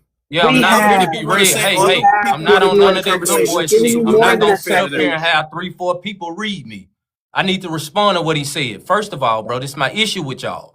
You Uh-huh. skip over the 600,000 black men who've been fired in the past 4 months under this administration. 400,000 black women fired last year. And you bring up some bullshit about who lost their job during C-19. Who cares? That was 6 years ago, dog. 6 years ago. The black unemployment rate hit an all-time low under the previous administration. This is a fact. The black unemployment rate hit an all-time low under Biden Harris. So all of these black women losing jobs, I have no idea what it is that you're talking about. Now, hold up. 400,000 black children lifted out of poverty because they gained access to increased SNAP benefits. This VP Harris and Joe Biden grew black business ownership at the fastest rate in over 30 years. Black business ownership under the previous administration grew at the fastest rate it had grown in 30 years. SBA funding to black businesses, black American businesses, tripled. $10 billion in fiscal year 2023 went to black contractors. That's what the Biden-Harris administration did. $16 billion to HBCUs. No other administration did that. A $900 increase to the Pell Grant. Pell Grant may not mean anything to any of you folk who don't go to college, but I can guarantee you one thing, $900 means a whole bunch to a damn college student. I can guarantee you that. Also, approved cancellation, $170 billion in student loan debt. 36% of student loan debt belong to black women. I know 6 people personally who had their student loan debt forgiven. You're not going to tell me that didn't work. When you talk about racism or home appraisal biases, they closed that gap by 40%. So the value of black homes increased under VP Harris and Joe Biden administration. When you look at the FHA loans, they save 76,000 black Americans $900 per year on that. 5.5 million black children living in poverty with no access to Wi-Fi, all of a sudden got Wi-Fi under the previous administration as well. $2.2 billion to black farmers. No other president got that done. I'm confused as to what it is that y'all truly, genuinely asking for. A federal police task force was put in place by VP Harris and Joe Biden, tracking bad cops, keeping them from jumping precincts. You don't. That didn't So now y'all happen. don't care about criminal justice reform. Now, what No, you no, shaking your you're head? Now you saying don't care. things that But the actually didn't Republicans happen. ain't But gave you go shit. ahead. Yeah, but the Republicans ain't. I'll land and then y'all can speak. Uh-huh. But the Republicans hadn't gave you anything, but you want to come on this app every day, and not just you, bro, because I'm not you personally, just in general, and have these anti-democrat conversations. If not the Progressive Party, then who? You're not going to do it with a no vote. You don't have any political authority or leverage when you sit your ass on the couch because everybody else gonna get up and go outside and exercise their right to vote and push their community forward. This is a fact. 300 special elections since Trump took office. 280 been won by Democrats. 30 goddamn seats flipped from Republican to Democrat. I don't know what y'all think y'all gonna do by staying at home, but I can guarantee you it's gonna be the worst fucking decision that black folk can ever make. Y'all disrespecting a black elder sitting on y'all ass. They marched for the fucking right to vote. They bled for their right to vote. They sacrificed for the right to vote. Y'all fell into a privileged ass life, and y'all want to exercise new political authority by not exercising the right to vote. They put our people in trees behind the right to vote, and y'all sitting up here saying don't vote black folks. That shit sick, it's selfish, it's childish, and it's not your sacrifice to give back because you didn't make it. You know Okay. what? Our Okay, ancestors so also unalive. 1 minute, bitch. 1 minute. Our ancestors also unalive for us to have the right to vote, but not to remain stupid. The Democrats Exactly. ain't do shit for me, right? And I'm in a sanctuary city, so I really ain't getting shit. Not even out the bud. Here, right? So we are failing in Democratic ran sanctuary cities. I could give a fuck about your feelings and a Democrat, right? I honestly could. Because you could never make it where I am. Thank God that I'm barely making it. But I don't care about the Democrats at this point. They had 60 years to get it together, and the immigrants had 60 years to fall in line with us, and they I just gave didn't. you a list of what they I did. don't care about I can what got you they you, so please did. you don't don't give a fuck interrupt about her? the I Can list. you You Hold just please want go to and on I on. She gamble. didn't mute? never interrupt Please you. interrupted go you. She on didn't Let each interrupt you. mute. other Go ahead. explain She Yeah, didn't first. CJ, Go interrupt yeah. you. on mute. I never interrupted you. So here's the thing. I don't care what you get. You a tender dick nigga. I gotta just say it. You probably sleeping with these fucking immigrants, right? Yeah. And you're a shell. I don't care about what you think, Casso. I don't. I ain't voting Democrat for the rest of my life. Why? Because they always drop the ball. Period. Okay, speak on the Democrats. Don't speak on me personally. I don't know you. No, I'm trying to I'm gonna do what start. I You've been want. trying to, you've I been don't low key care. king I'm forever. gonna do I what Yeah, I don't don't want. care. speak on me So we Please personally can now. play mute. What we Xbox on doing? mute. Please What we mute Everybody doing? can't up. hear. Everybody can't Like, hear what if the fuck everybody y'all talking want to at the just say same some time. crazy shit to me? You can Okay. speak on politics. Why the fuck you mentioning me? I mean, And who aren't I you the speak same with? person that just said you people just out here playing Xbox? Y'all sitting around playing Xbox and bullshit like that. What, What Yeah, are you what you talking was was I about? talking If to you giving can you, do it, but we Nisha? gunshots can't. and Was saying I that we talking to not working You anybody on together throwing this like shots fucking too. Don't panel? act like you just Was I innocent. speaking What to do we anybody think? on That's this a panel, whole love? tender. Y'all stay with that hostile weird shit. Don't speak We on me hostile, personally. We sir. just Don't got worry Can about I who I'm go, done. fucking We with. just please? got The hold fuck on. wrong done. with y'all? Okay. Can I Hold on. go? Everybody Man, pause. stick to the Pause. Pause. politics, man. Pause. Stick to the Pause. Uh, That's some Pause. politics, man. sensitivity Pause. right Stop. there. Stop. Stop. Fuck wrong with y'all? Stick Dude, to dude, politics, don't do man. that. Don't do that. Now you sitting up there acting like you being attacked when you was just throwing a Fam, whole I bunch don't of want her shots. Come speaking on about me now. What are we personally. This talking Okay, lady well, about? don't know okay, me. well, know what?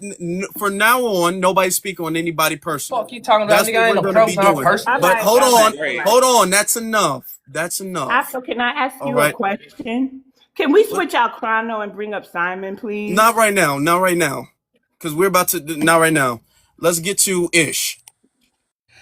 Okay.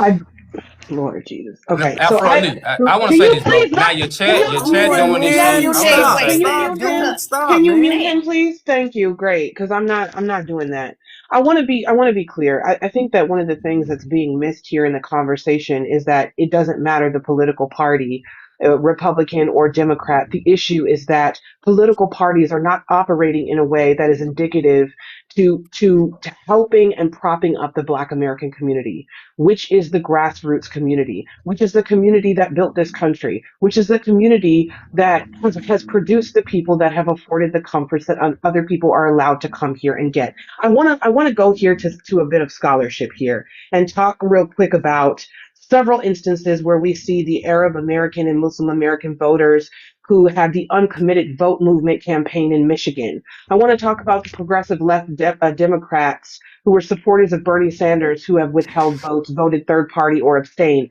The Latino voters who encouraged non participation or protest of votes. The labor and union aligned voters, select cases, who have also participated and threatened to withhold endorsements or votes via trade policy, wages, union protections, and other things are not addressed.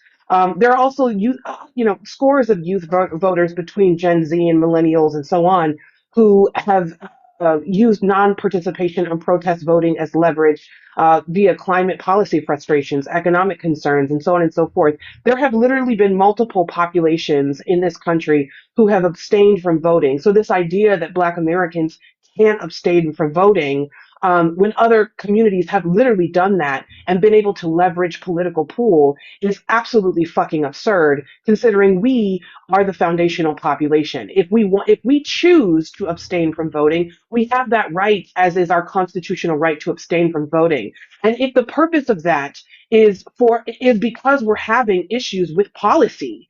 We're having issues with group specific policy focus, which Dr. Claude Anderson talks about in Powernomics, literally in the introduction of his book Powernomics, and specifically emphasizes that policies originally tied to things like the civil rights movement gains have broadened into diversity frameworks, which has weakened reparative justice specifically for Black Americans. We actually have scholars who have been saying this for 40, 50 years and encouraging Black people to leverage their political power, whether that be through voting or not, or other avenues, than for us to do so. But for some reason, people feel inclined to have strict scrutiny when Black people do it, but not when the Arabs did it, or the Latinos did it, or the laborers did it. And we have multiple examples of other groups doing this, but I don't see people bitching and moaning about that. I think the thing that needs to be understood is that when we're talking about politics, the most important thing for Black Americans to do is to wager and leverage policy over party. Because if you look at either party, both of them are guilty of screwing over the Black American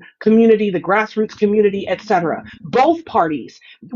It's not one or the other, it's both. And I think that's the negligence in trying to argue this, oh, well, it's the Democrats, so no, it's the Republicans. No, it's both of them. And so when we're looking at politics, what's important is to be able to leverage our power, our 400 plus years of political power, in a way that incentivizes them to come with tangible substantiations that directly benefit and do not negate from group specific policy focus. That means people who are outside of our community should not have to benefit in addition to us. We should have group specific things. And the Constitution allows for it if you go on the basis of lineage and not on the basis of racial classifications. I would also like to remind people that we've had a plethora of people who have argued, not just Dr. Claude Anderson, but people like Todd G. Hamilton, people like Candace Watts, and so on and so forth, why immigration is a problem in this country for Black Americans. It isn't just, first, let me remind people, okay, prioritizing foreign occupation over the native population never is to the benefit of the native population. I don't know why people think that it is and why that's not a problem, but we have historical precedent to show that it's never been to the benefit of our people. You need only read Immigration and the Remaking of Black America by Todd G. Hamilton to fucking know that. So if you haven't, please read the book, okay? But going back to Dr. Claude Anderson's, he literally gives a data-driven and sociological conclusion in regards to labor market stratification within Black America and how immigration has impacted that, how it has harmed that and created adverse effects, and done this through resource competition, political dilution. It has done this through job competition at the lower end of the labor market. It isn't just the actual labor supply, it's the depressing of wages and the increased competition for Black workers already facing structural barriers and already facing economic castration. So I don't know why people want to ignore that and act like that's not a factor, but here's what I will say, okay? And this is not even to the bulk of what my point is. This whole weird thing of this gender divide when it comes to politics in our community that people are trying to push, and this weird ass narrative that people have that Black men have not been at the forefront, or I'll be walking next to us for 400 years, politically, economically, physically, psychologically, and otherwise, in terms of our plights, is absolutely absurd, and people need to stop saying that, because it pushes division within our community and opens up the door for people who have been incentivized to come here to participate in the structure of white supremacy and thus the structure of immigration, which was designed to replace the free and forced labor that they can no longer extrapolate from Black Americans in this country and use to economically castrate us. That is why you have populations of people who are able to get grants, who are able to get loans, who are able to go into spaces that were originally carved out for Black Americans and no longer are carved out for them, which the framework is presented as economic nationalism via powernomics. Dr. Claude Anderson, who he's been screaming about for 40 years for us to understand.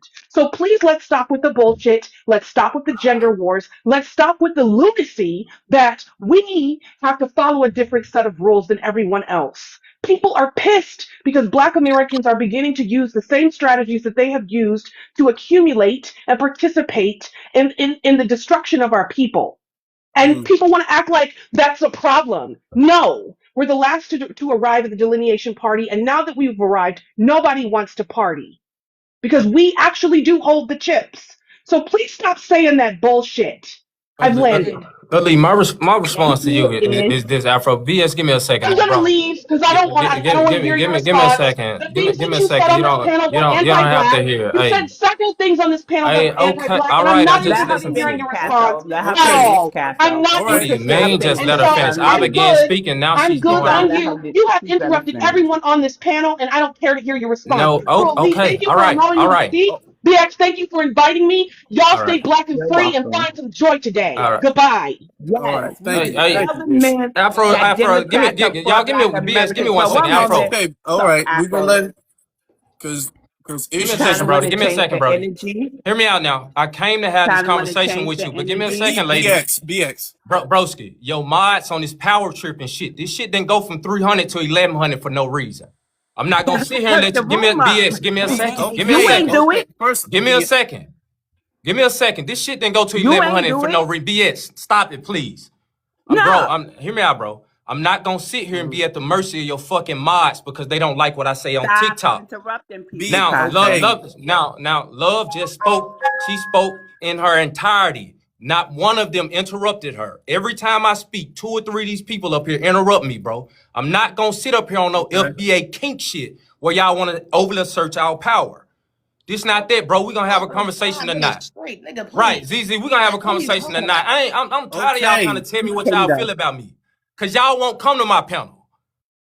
Ain't none of you FBA motherfuckers came to my panel. So stop the power tripping. I have. What are you talking about? Bro, you just Stop. ran Everybody me. stop. I will drop everybody here. Cut that God out. damn, man, y'all be power tripping. I don't know Shit why you ain't go think to you so 1,000 special. for You need to burn love. that I don't ego care and what just you flip think that ego, about me. brother, for real. Okay. You Yeah, ain't that it didn't go fucking to special. 1,000 for no That is reason. I don't give a enough. fuck That how is you feel enough. about me. What you It's talking about? 1,000 people Okay. in here, and you know why.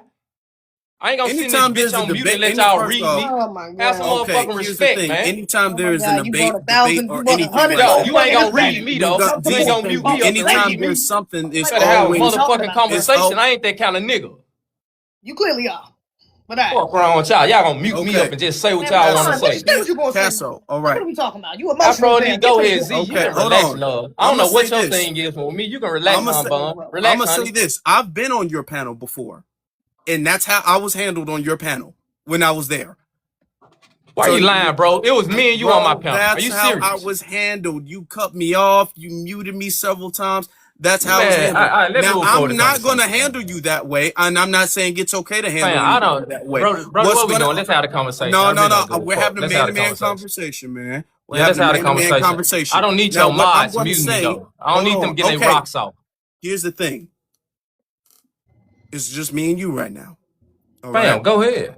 Yeah, go What ahead. I'm going to say to follow up what our sister Ish had to say, what I'm going to say as well too is that people, now you say you're not advocating for the Democrats, but this is a common talking point that we deal with when it comes to people who advocate, who say that the Democrats are in our best interest, right?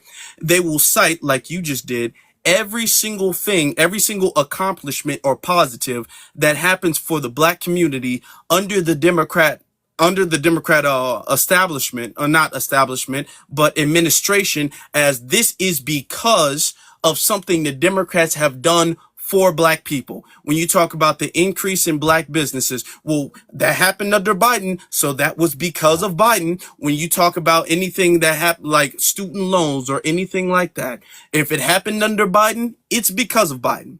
Now, when we use the same logic and we say that there was record low black unemployment under Donald Trump, when we say there was increase of black attendance to HBCUs under Donald Trump, and this was in 2019, when we say that there was an increase in black businesses in 2019 under Donald Trump, y'all will say, well, that was because Donald Trump inherited Obama's administration or Obama's No, economy. they would Y'all, say that. They hold would on, say that. hold on, Castro. That's every single Family, thing. they would say that. I wouldn't say No, that. okay, well, okay. If you saying they would say that, Yeah, what we're they. saying is there are things and accomplishments that happen in the black community, but that does not mean that we have to give the credit to the administration sitting there. We can do things ourselves. Every single thing we do under the Democrats, you say, well, that's a victory for the Democrats. But when we do the same exact thing under the Republicans, y'all don't say it's a victory for the Republicans or that's something good for the Republicans. Y'all will give credit for disproportionate benefits under the Democrats. But if it's something disproportionately that benefits black people under the Republicans, like the First Step Act or something like that, y'all will discount that. Or I'm not saying y'all, but I'm saying people who, you know, I would guess think like you would say, would discount that. So what we're saying is we should look at everything with this very clear, unbiased lens and take the good with the bad when it comes to every single party. We should take all of the good the Democrats do for black people, and we should take all of the bad, and we should weigh them out, and we should tally it, and we will see what side the scale tips to, the same way we do with the Republicans. And the problem that black people have had is ever since Lyndon B. Johnson signed the Civil Rights Act in the 1960s, we have had this bias towards the Democrat Party, where we can look with a very impartial view of the Republican Party, but when it comes to the Democrat Party, there is this bias that tips the scales in their favor. And that's what we're saying. We're not going to continue to tip the scales in the favor of the Democrat Party. That's all Right. we're saying. And We're completely black first here. All right. right. In my I might drop down after this, bro, because I can't do. She do a long read and you do a long read, and your mind. One of them gonna do a long read. In my initial He's a statement, host though. Go ahead. Go ahead. man, you hoe ass niggas don't shit the fuck up. Go ahead. Don't get Fam, distracted. Go ahead. I'm good. I Hey, just hey, told you to go ahead, man. bro, I just broski, told you to go broski. ahead. Yeah, I am. Bro, stop crying. Again. Simon, stop. Go ahead. You want to go to my panel so we can have one-on-one conversation? 'Cause I see these folks. You can't control these niggas. You sound like a house nigga. You sound like a slave. I am. Hold on. She can't be If controlled. you want, we can set up another debate later on. I do have right, to go that's perfectly live fine, on right? YouTube So later on. Go ahead. in my initial statement to you, I said from 2019 at the end of Donald Trump's first term over into the first 2 years of Joe Biden, we saw an increase in median household wealth in Black America of almost 70%. I stated that from 2019 up until 2023, we saw that increase. That's Donald Trump's administration. So you going on this, give me a second, bro. You just went on this whole, y'all don't do this to the Democrats shit. You obviously don't watch my live. I hold the Democrats accountable. Every time they do some bullshit, I'm going to call it out. Why wouldn't I hold them accountable? They're still white people. Doesn't matter if they're Democrats or Republicans. For some reason, y'all think we have red people and blue people in America. We don't. We have black folk and white folk and some other people in between. What you're saying is bullshit. You said, hey, Trump, you won't acknowledge the fact that Trump had the lowest black unemployment rate on record. Donald Trump did have the lowest black unemployment rate on record until Joe Biden's administration broke that record. That's just a fact. Now the beautiful young woman who was up here and went on that long spiel talking about powernomics. I read powernomics. And what she won't tell you is that Dr. Claude Anderson in that book said the biggest threat to black wealth building and progress in America will be automation and new technologies. She never mentioned that with everything that she stated up here. Her trying to read me, she purposely left that out. Now, when we get down to the automation and new technologies, what president had all of those tech bros front row? President Donald Trump had the tech bros front row. 600,000 black men just lost their fucking jobs due to what? The tech bros, automation, new technology. This is the issue that I have with y'all, man. Y'all take this thing where y'all just use these motivational speeches for black people and y'all don't really give it true context. She purposely left out what Dr. Claude Anderson stated, which is AI, automation, new technologies, the biggest threat to black wealth building in America. She's smart enough to have known that, but she purposely did not mention that. I don't give two shits about Democrat or Republican. How do we get more political power in this nation? We're not going to isolate ourselves as a little bitty voter base of 20 or 30 million black people and force anybody to do anything. She's talking about the Arabs and the Asian people and all these other groups that come from prominent nations. They have a motherland that can stand up for them. Mass deportation started under Donald Trump too. He said, I'm going to get these Chinese folk out of here. You know what China did? They called him up. Next day, Donald Trump sitting on the news. No, I'm sorry, China. I want 600,000 Chinese nationals to come over here and work in STEM. That's a motherland. Y'all don't want to be connected to a motherland. Y'all don't want to be connected to another continent or resources or anything powerful other than black American culture. So you can't cry when the Chinese folks say, hey, you can't kick us out of America. Big brother China will call you and correct that. You don't want big brother Africa to call you. You motherfuckers run around with pigeon feathers in y'all goddamn head, claiming indigeneity. So what are we doing? Y'all want some power or not? Are you done? Good job, Casa. Let me just correct something. Let me just correct something. First off, Donald Trump's first term ended in 2020, not 2019. Okay? So you just skipped a whole year and you gave that to Biden. So let's not. I didn't say that. I said it started in 2019, bro. You just said, from 2020. I said from 2019 until 2023, bro. Okay, but it wasn't from 2019 because the term ended in 2020. Not from 2023. I said His black first term, wealth, but black wealth that's not building. even the only point. That's not even the only Yeah, point. I don't get what you're saying with that. Okay, Go ahead, to bro. Go okay. ahead. Let To him go to finish. her point about automation, both parties are in support of that. That's not just a Republican thing.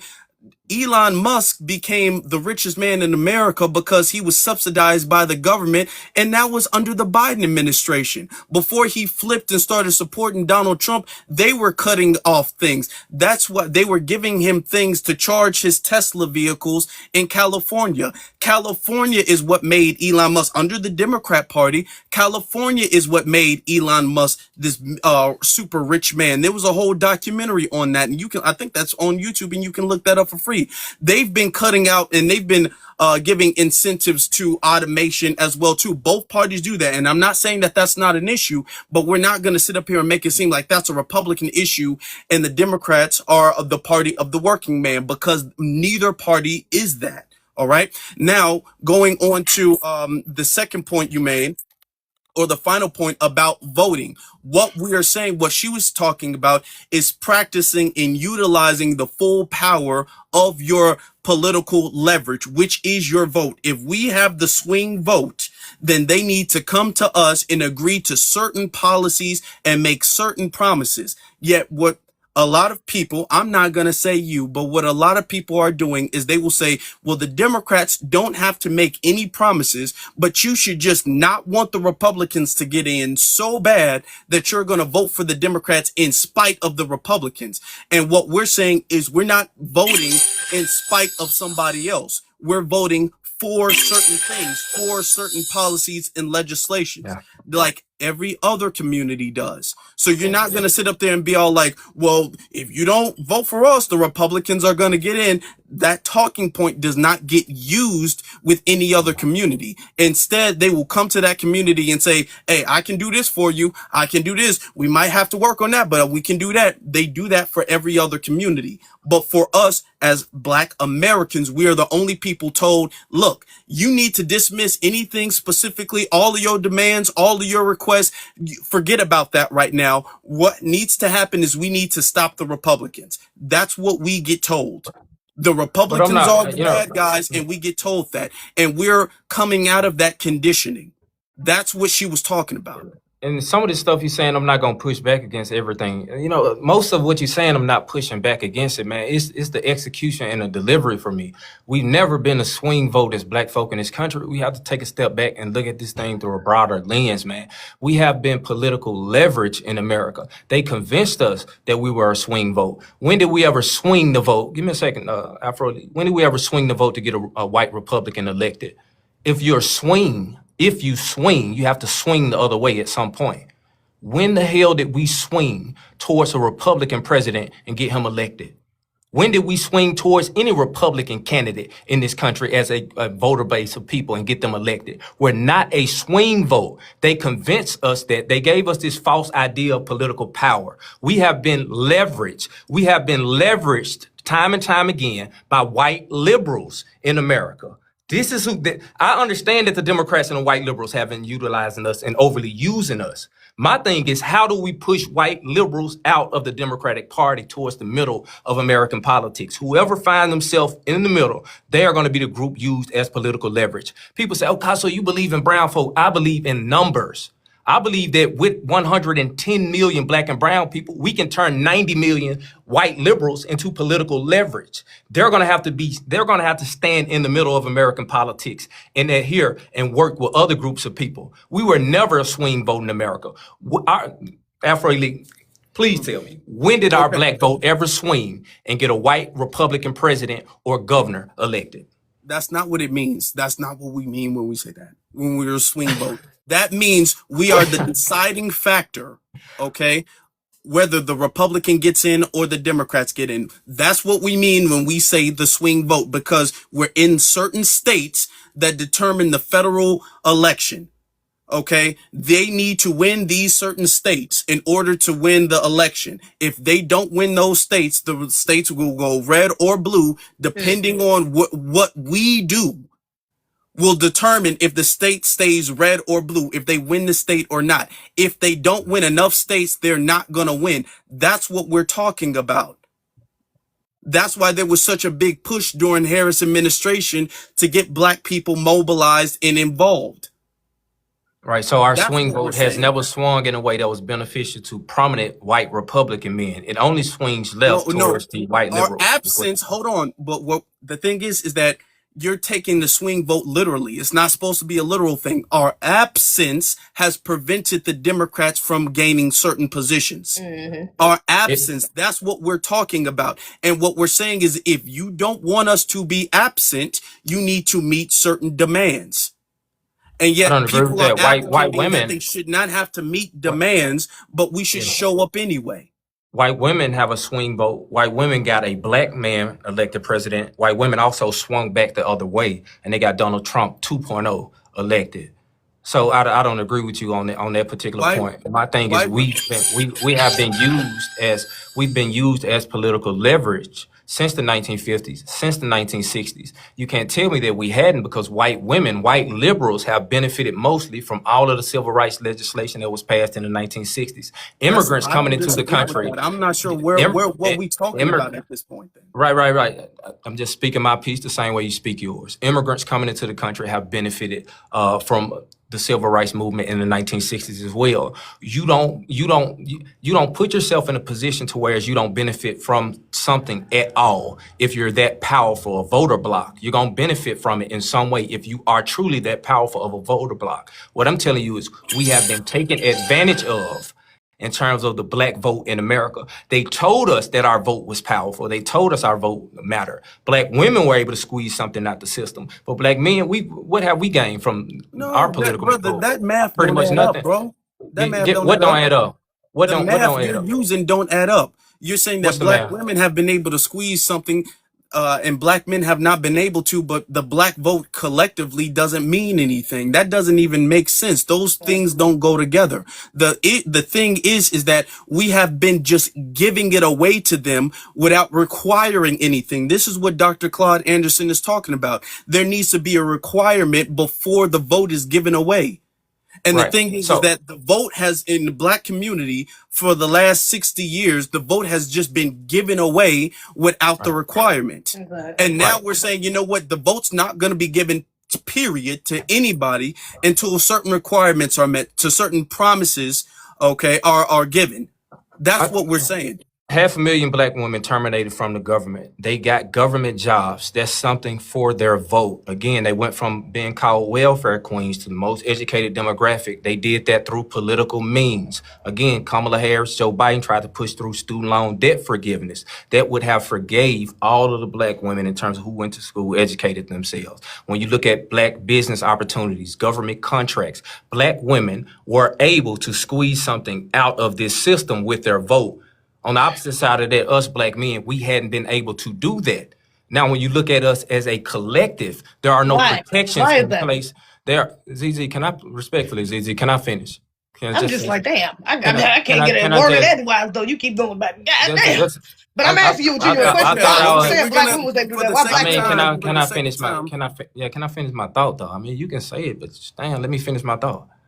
As a collective, we have no protections in place. You guys up here saying we want something with black American folk name on it. Who's Edward Bloom? You won't tell me who Edward Bloom is. He's suing the Black Caucus right now for black scholarships. Anything black in America that says it's for black people, Edward Bloom gonna knock on your door. Do you guys have a plan for Edward Bloom when he take your ass to the Supreme Court? Edward Bloom all the time. Yes, we do. Right. And what's the plan for Edward Bloom? We're not going to tell you. To stop making policies that are racially based. That is his target. His target, because Edward Bloom, he pushes out. I'm saying your plan. That's your plan. My plan, yes, my plan. Because Edward Bloom uses the Constitution against whatever policy. So when they say this is a specific scholarship for black people, he will say, well, technically, according to the Constitution, and we can't stand Edward Bloom either, but technically, according to, because he's a white supremacist too. That don't add up though, bro. But hold on. But I thought you said Kamala said she's not gonna do nothing for black people. You just asked the question. Let me finish. Because the thing is that you have to understand how he is targeting, how he is filing these lawsuits. He's filing the lawsuits by citing the Constitution and saying that constitutionally you can't do anything specifically for any racial group of people. But if you have things based off of a lineages of people, he cannot utilize the Constitution and weaponize that against us in his lawsuit. They can't do that for what they call native tribes and things like that. There are certain things, there's certain wordings that you can use that will help Black Americans as a lineage of people, not all racially Black people, okay, including Obama in them. If you say Black American people, that is constitutionally sound, all right. But So my thing is, you that the acknowledge Errol Bloom doing that, I'm gonna but you finish. also I'm gonna finish. Because the thing is that the Congressional Black Caucus refuses. They know it, but they refuse to do anything that is lineage based. They refuse to, and that's what we're talking about. Can I so piggyback off you of you, think Asa? legally One you minute, just say Casa. it's going. 1 minute, Casa. 1 minute, really. So the oh God, they refuse to make anything lineage based for specifically Black Americans because the Caribbean has things for their lineage, right? The Haitians, the Africans, the Somali, and when we break down the Africans, the Somalians have their own caucus, the Hispanics, the this, that, and the third. Like, you understand what the caucuses are, right? And then Yvette Clarke, a whole immigrant, is the head of the CBC that says they fight for Black people and other marginalized groups, knowing those other marginalized groups have other caucuses that fight for things specifically for them. So they're tanking us, really. We are being taxed without representation. It's not that hard to understand if you really researched, right? So the immigrants are therefore locking us out. They became willing tools of white tea supremacy. That's a whole issue, right? Because we're not saying, and I'm going to land here, we're not saying they don't deserve, nothing, like they don't. But the thing is, they're locking us out of what is rightfully ours. So for that, they all could go. Because they all are problem, legal or illegal. Okay.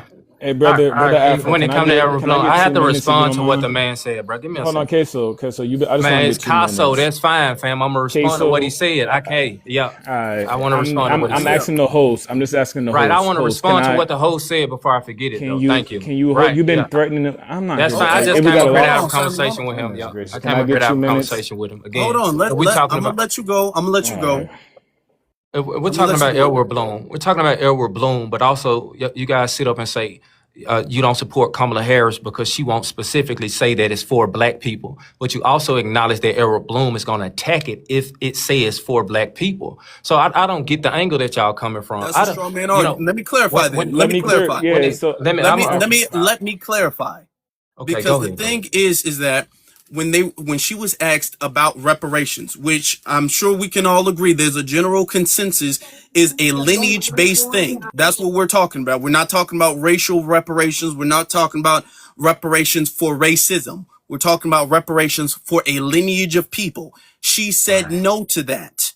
Okay. And when it comes to other groups of people like immigrants, and I said I posted something on Twitter like a few years ago during the election, when they came to certain things for immigrants, she gave a laundry list of things and policies that she would sign off for Hispanic immigrants. All right. When we say she's not going to do anything for Black people, she means Black people racially. She means Black people as far as foundational Black Americans. She means that there's not going to be a policy that is drafted from her, that comes from her specifically for our benefit.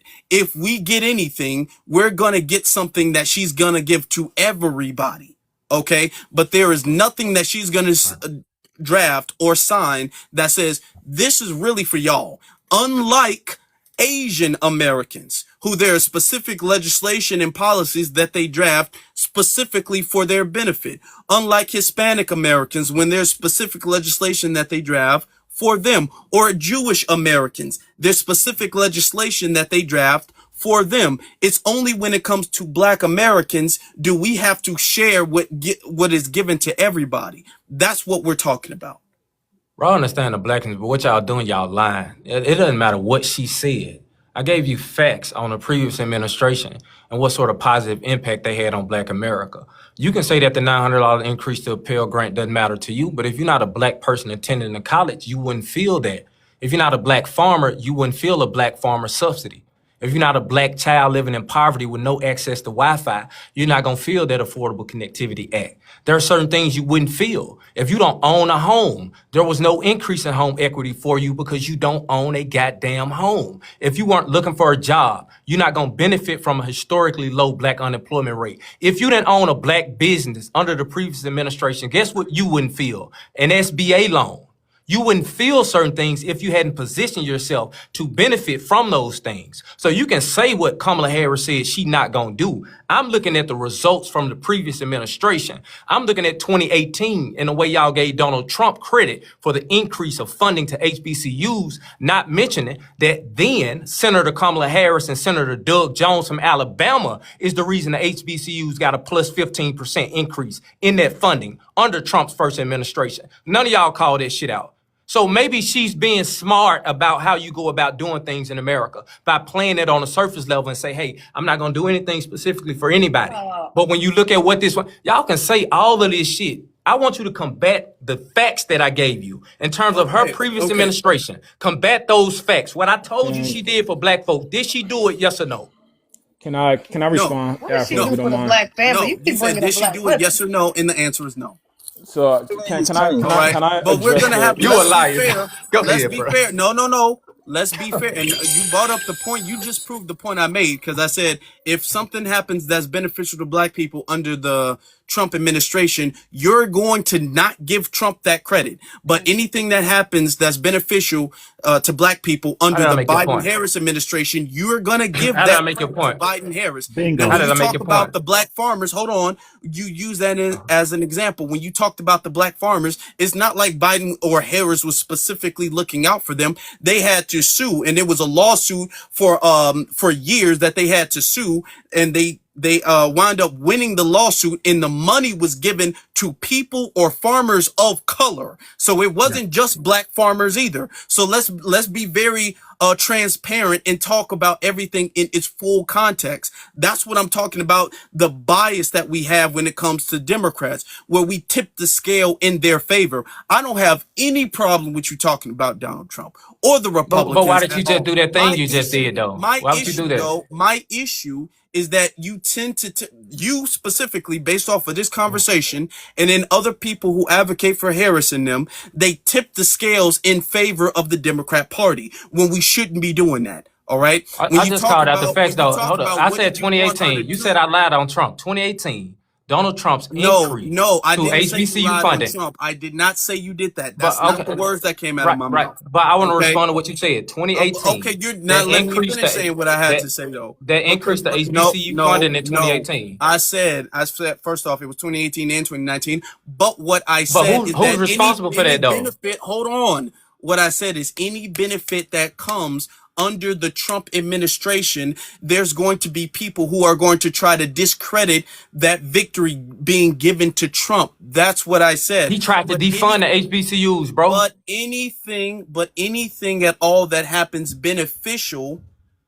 to black Americans under the Biden-Harris administration, you're going to give Biden-Harris that example. Now, you just said that maybe I don't live in certain places that would benefit off of, the fast internet and all of the things that you just listed. And maybe so. Maybe I'm just not experiencing the benefit of those policies that are specific to black people because of the area I'm living in. But what I'm experiencing is a flood of illegal immigrants all up in Chicago, all up in these quote unquote sanctuary cities under the Democrat establishment, under Democrat governance. Okay, that they are subsidizing and they are giving resources to, and black people are being put out. What I am experiencing is that the Obama Center is gentrifying black homeowners out of the south side of Chicago. These are things that we are experiencing. All right. Brody, this Department of Education fiscal year 2018 congressional action. I thought you was leaving, man. Other people Again, Department of Education fiscal year 2018 congressional action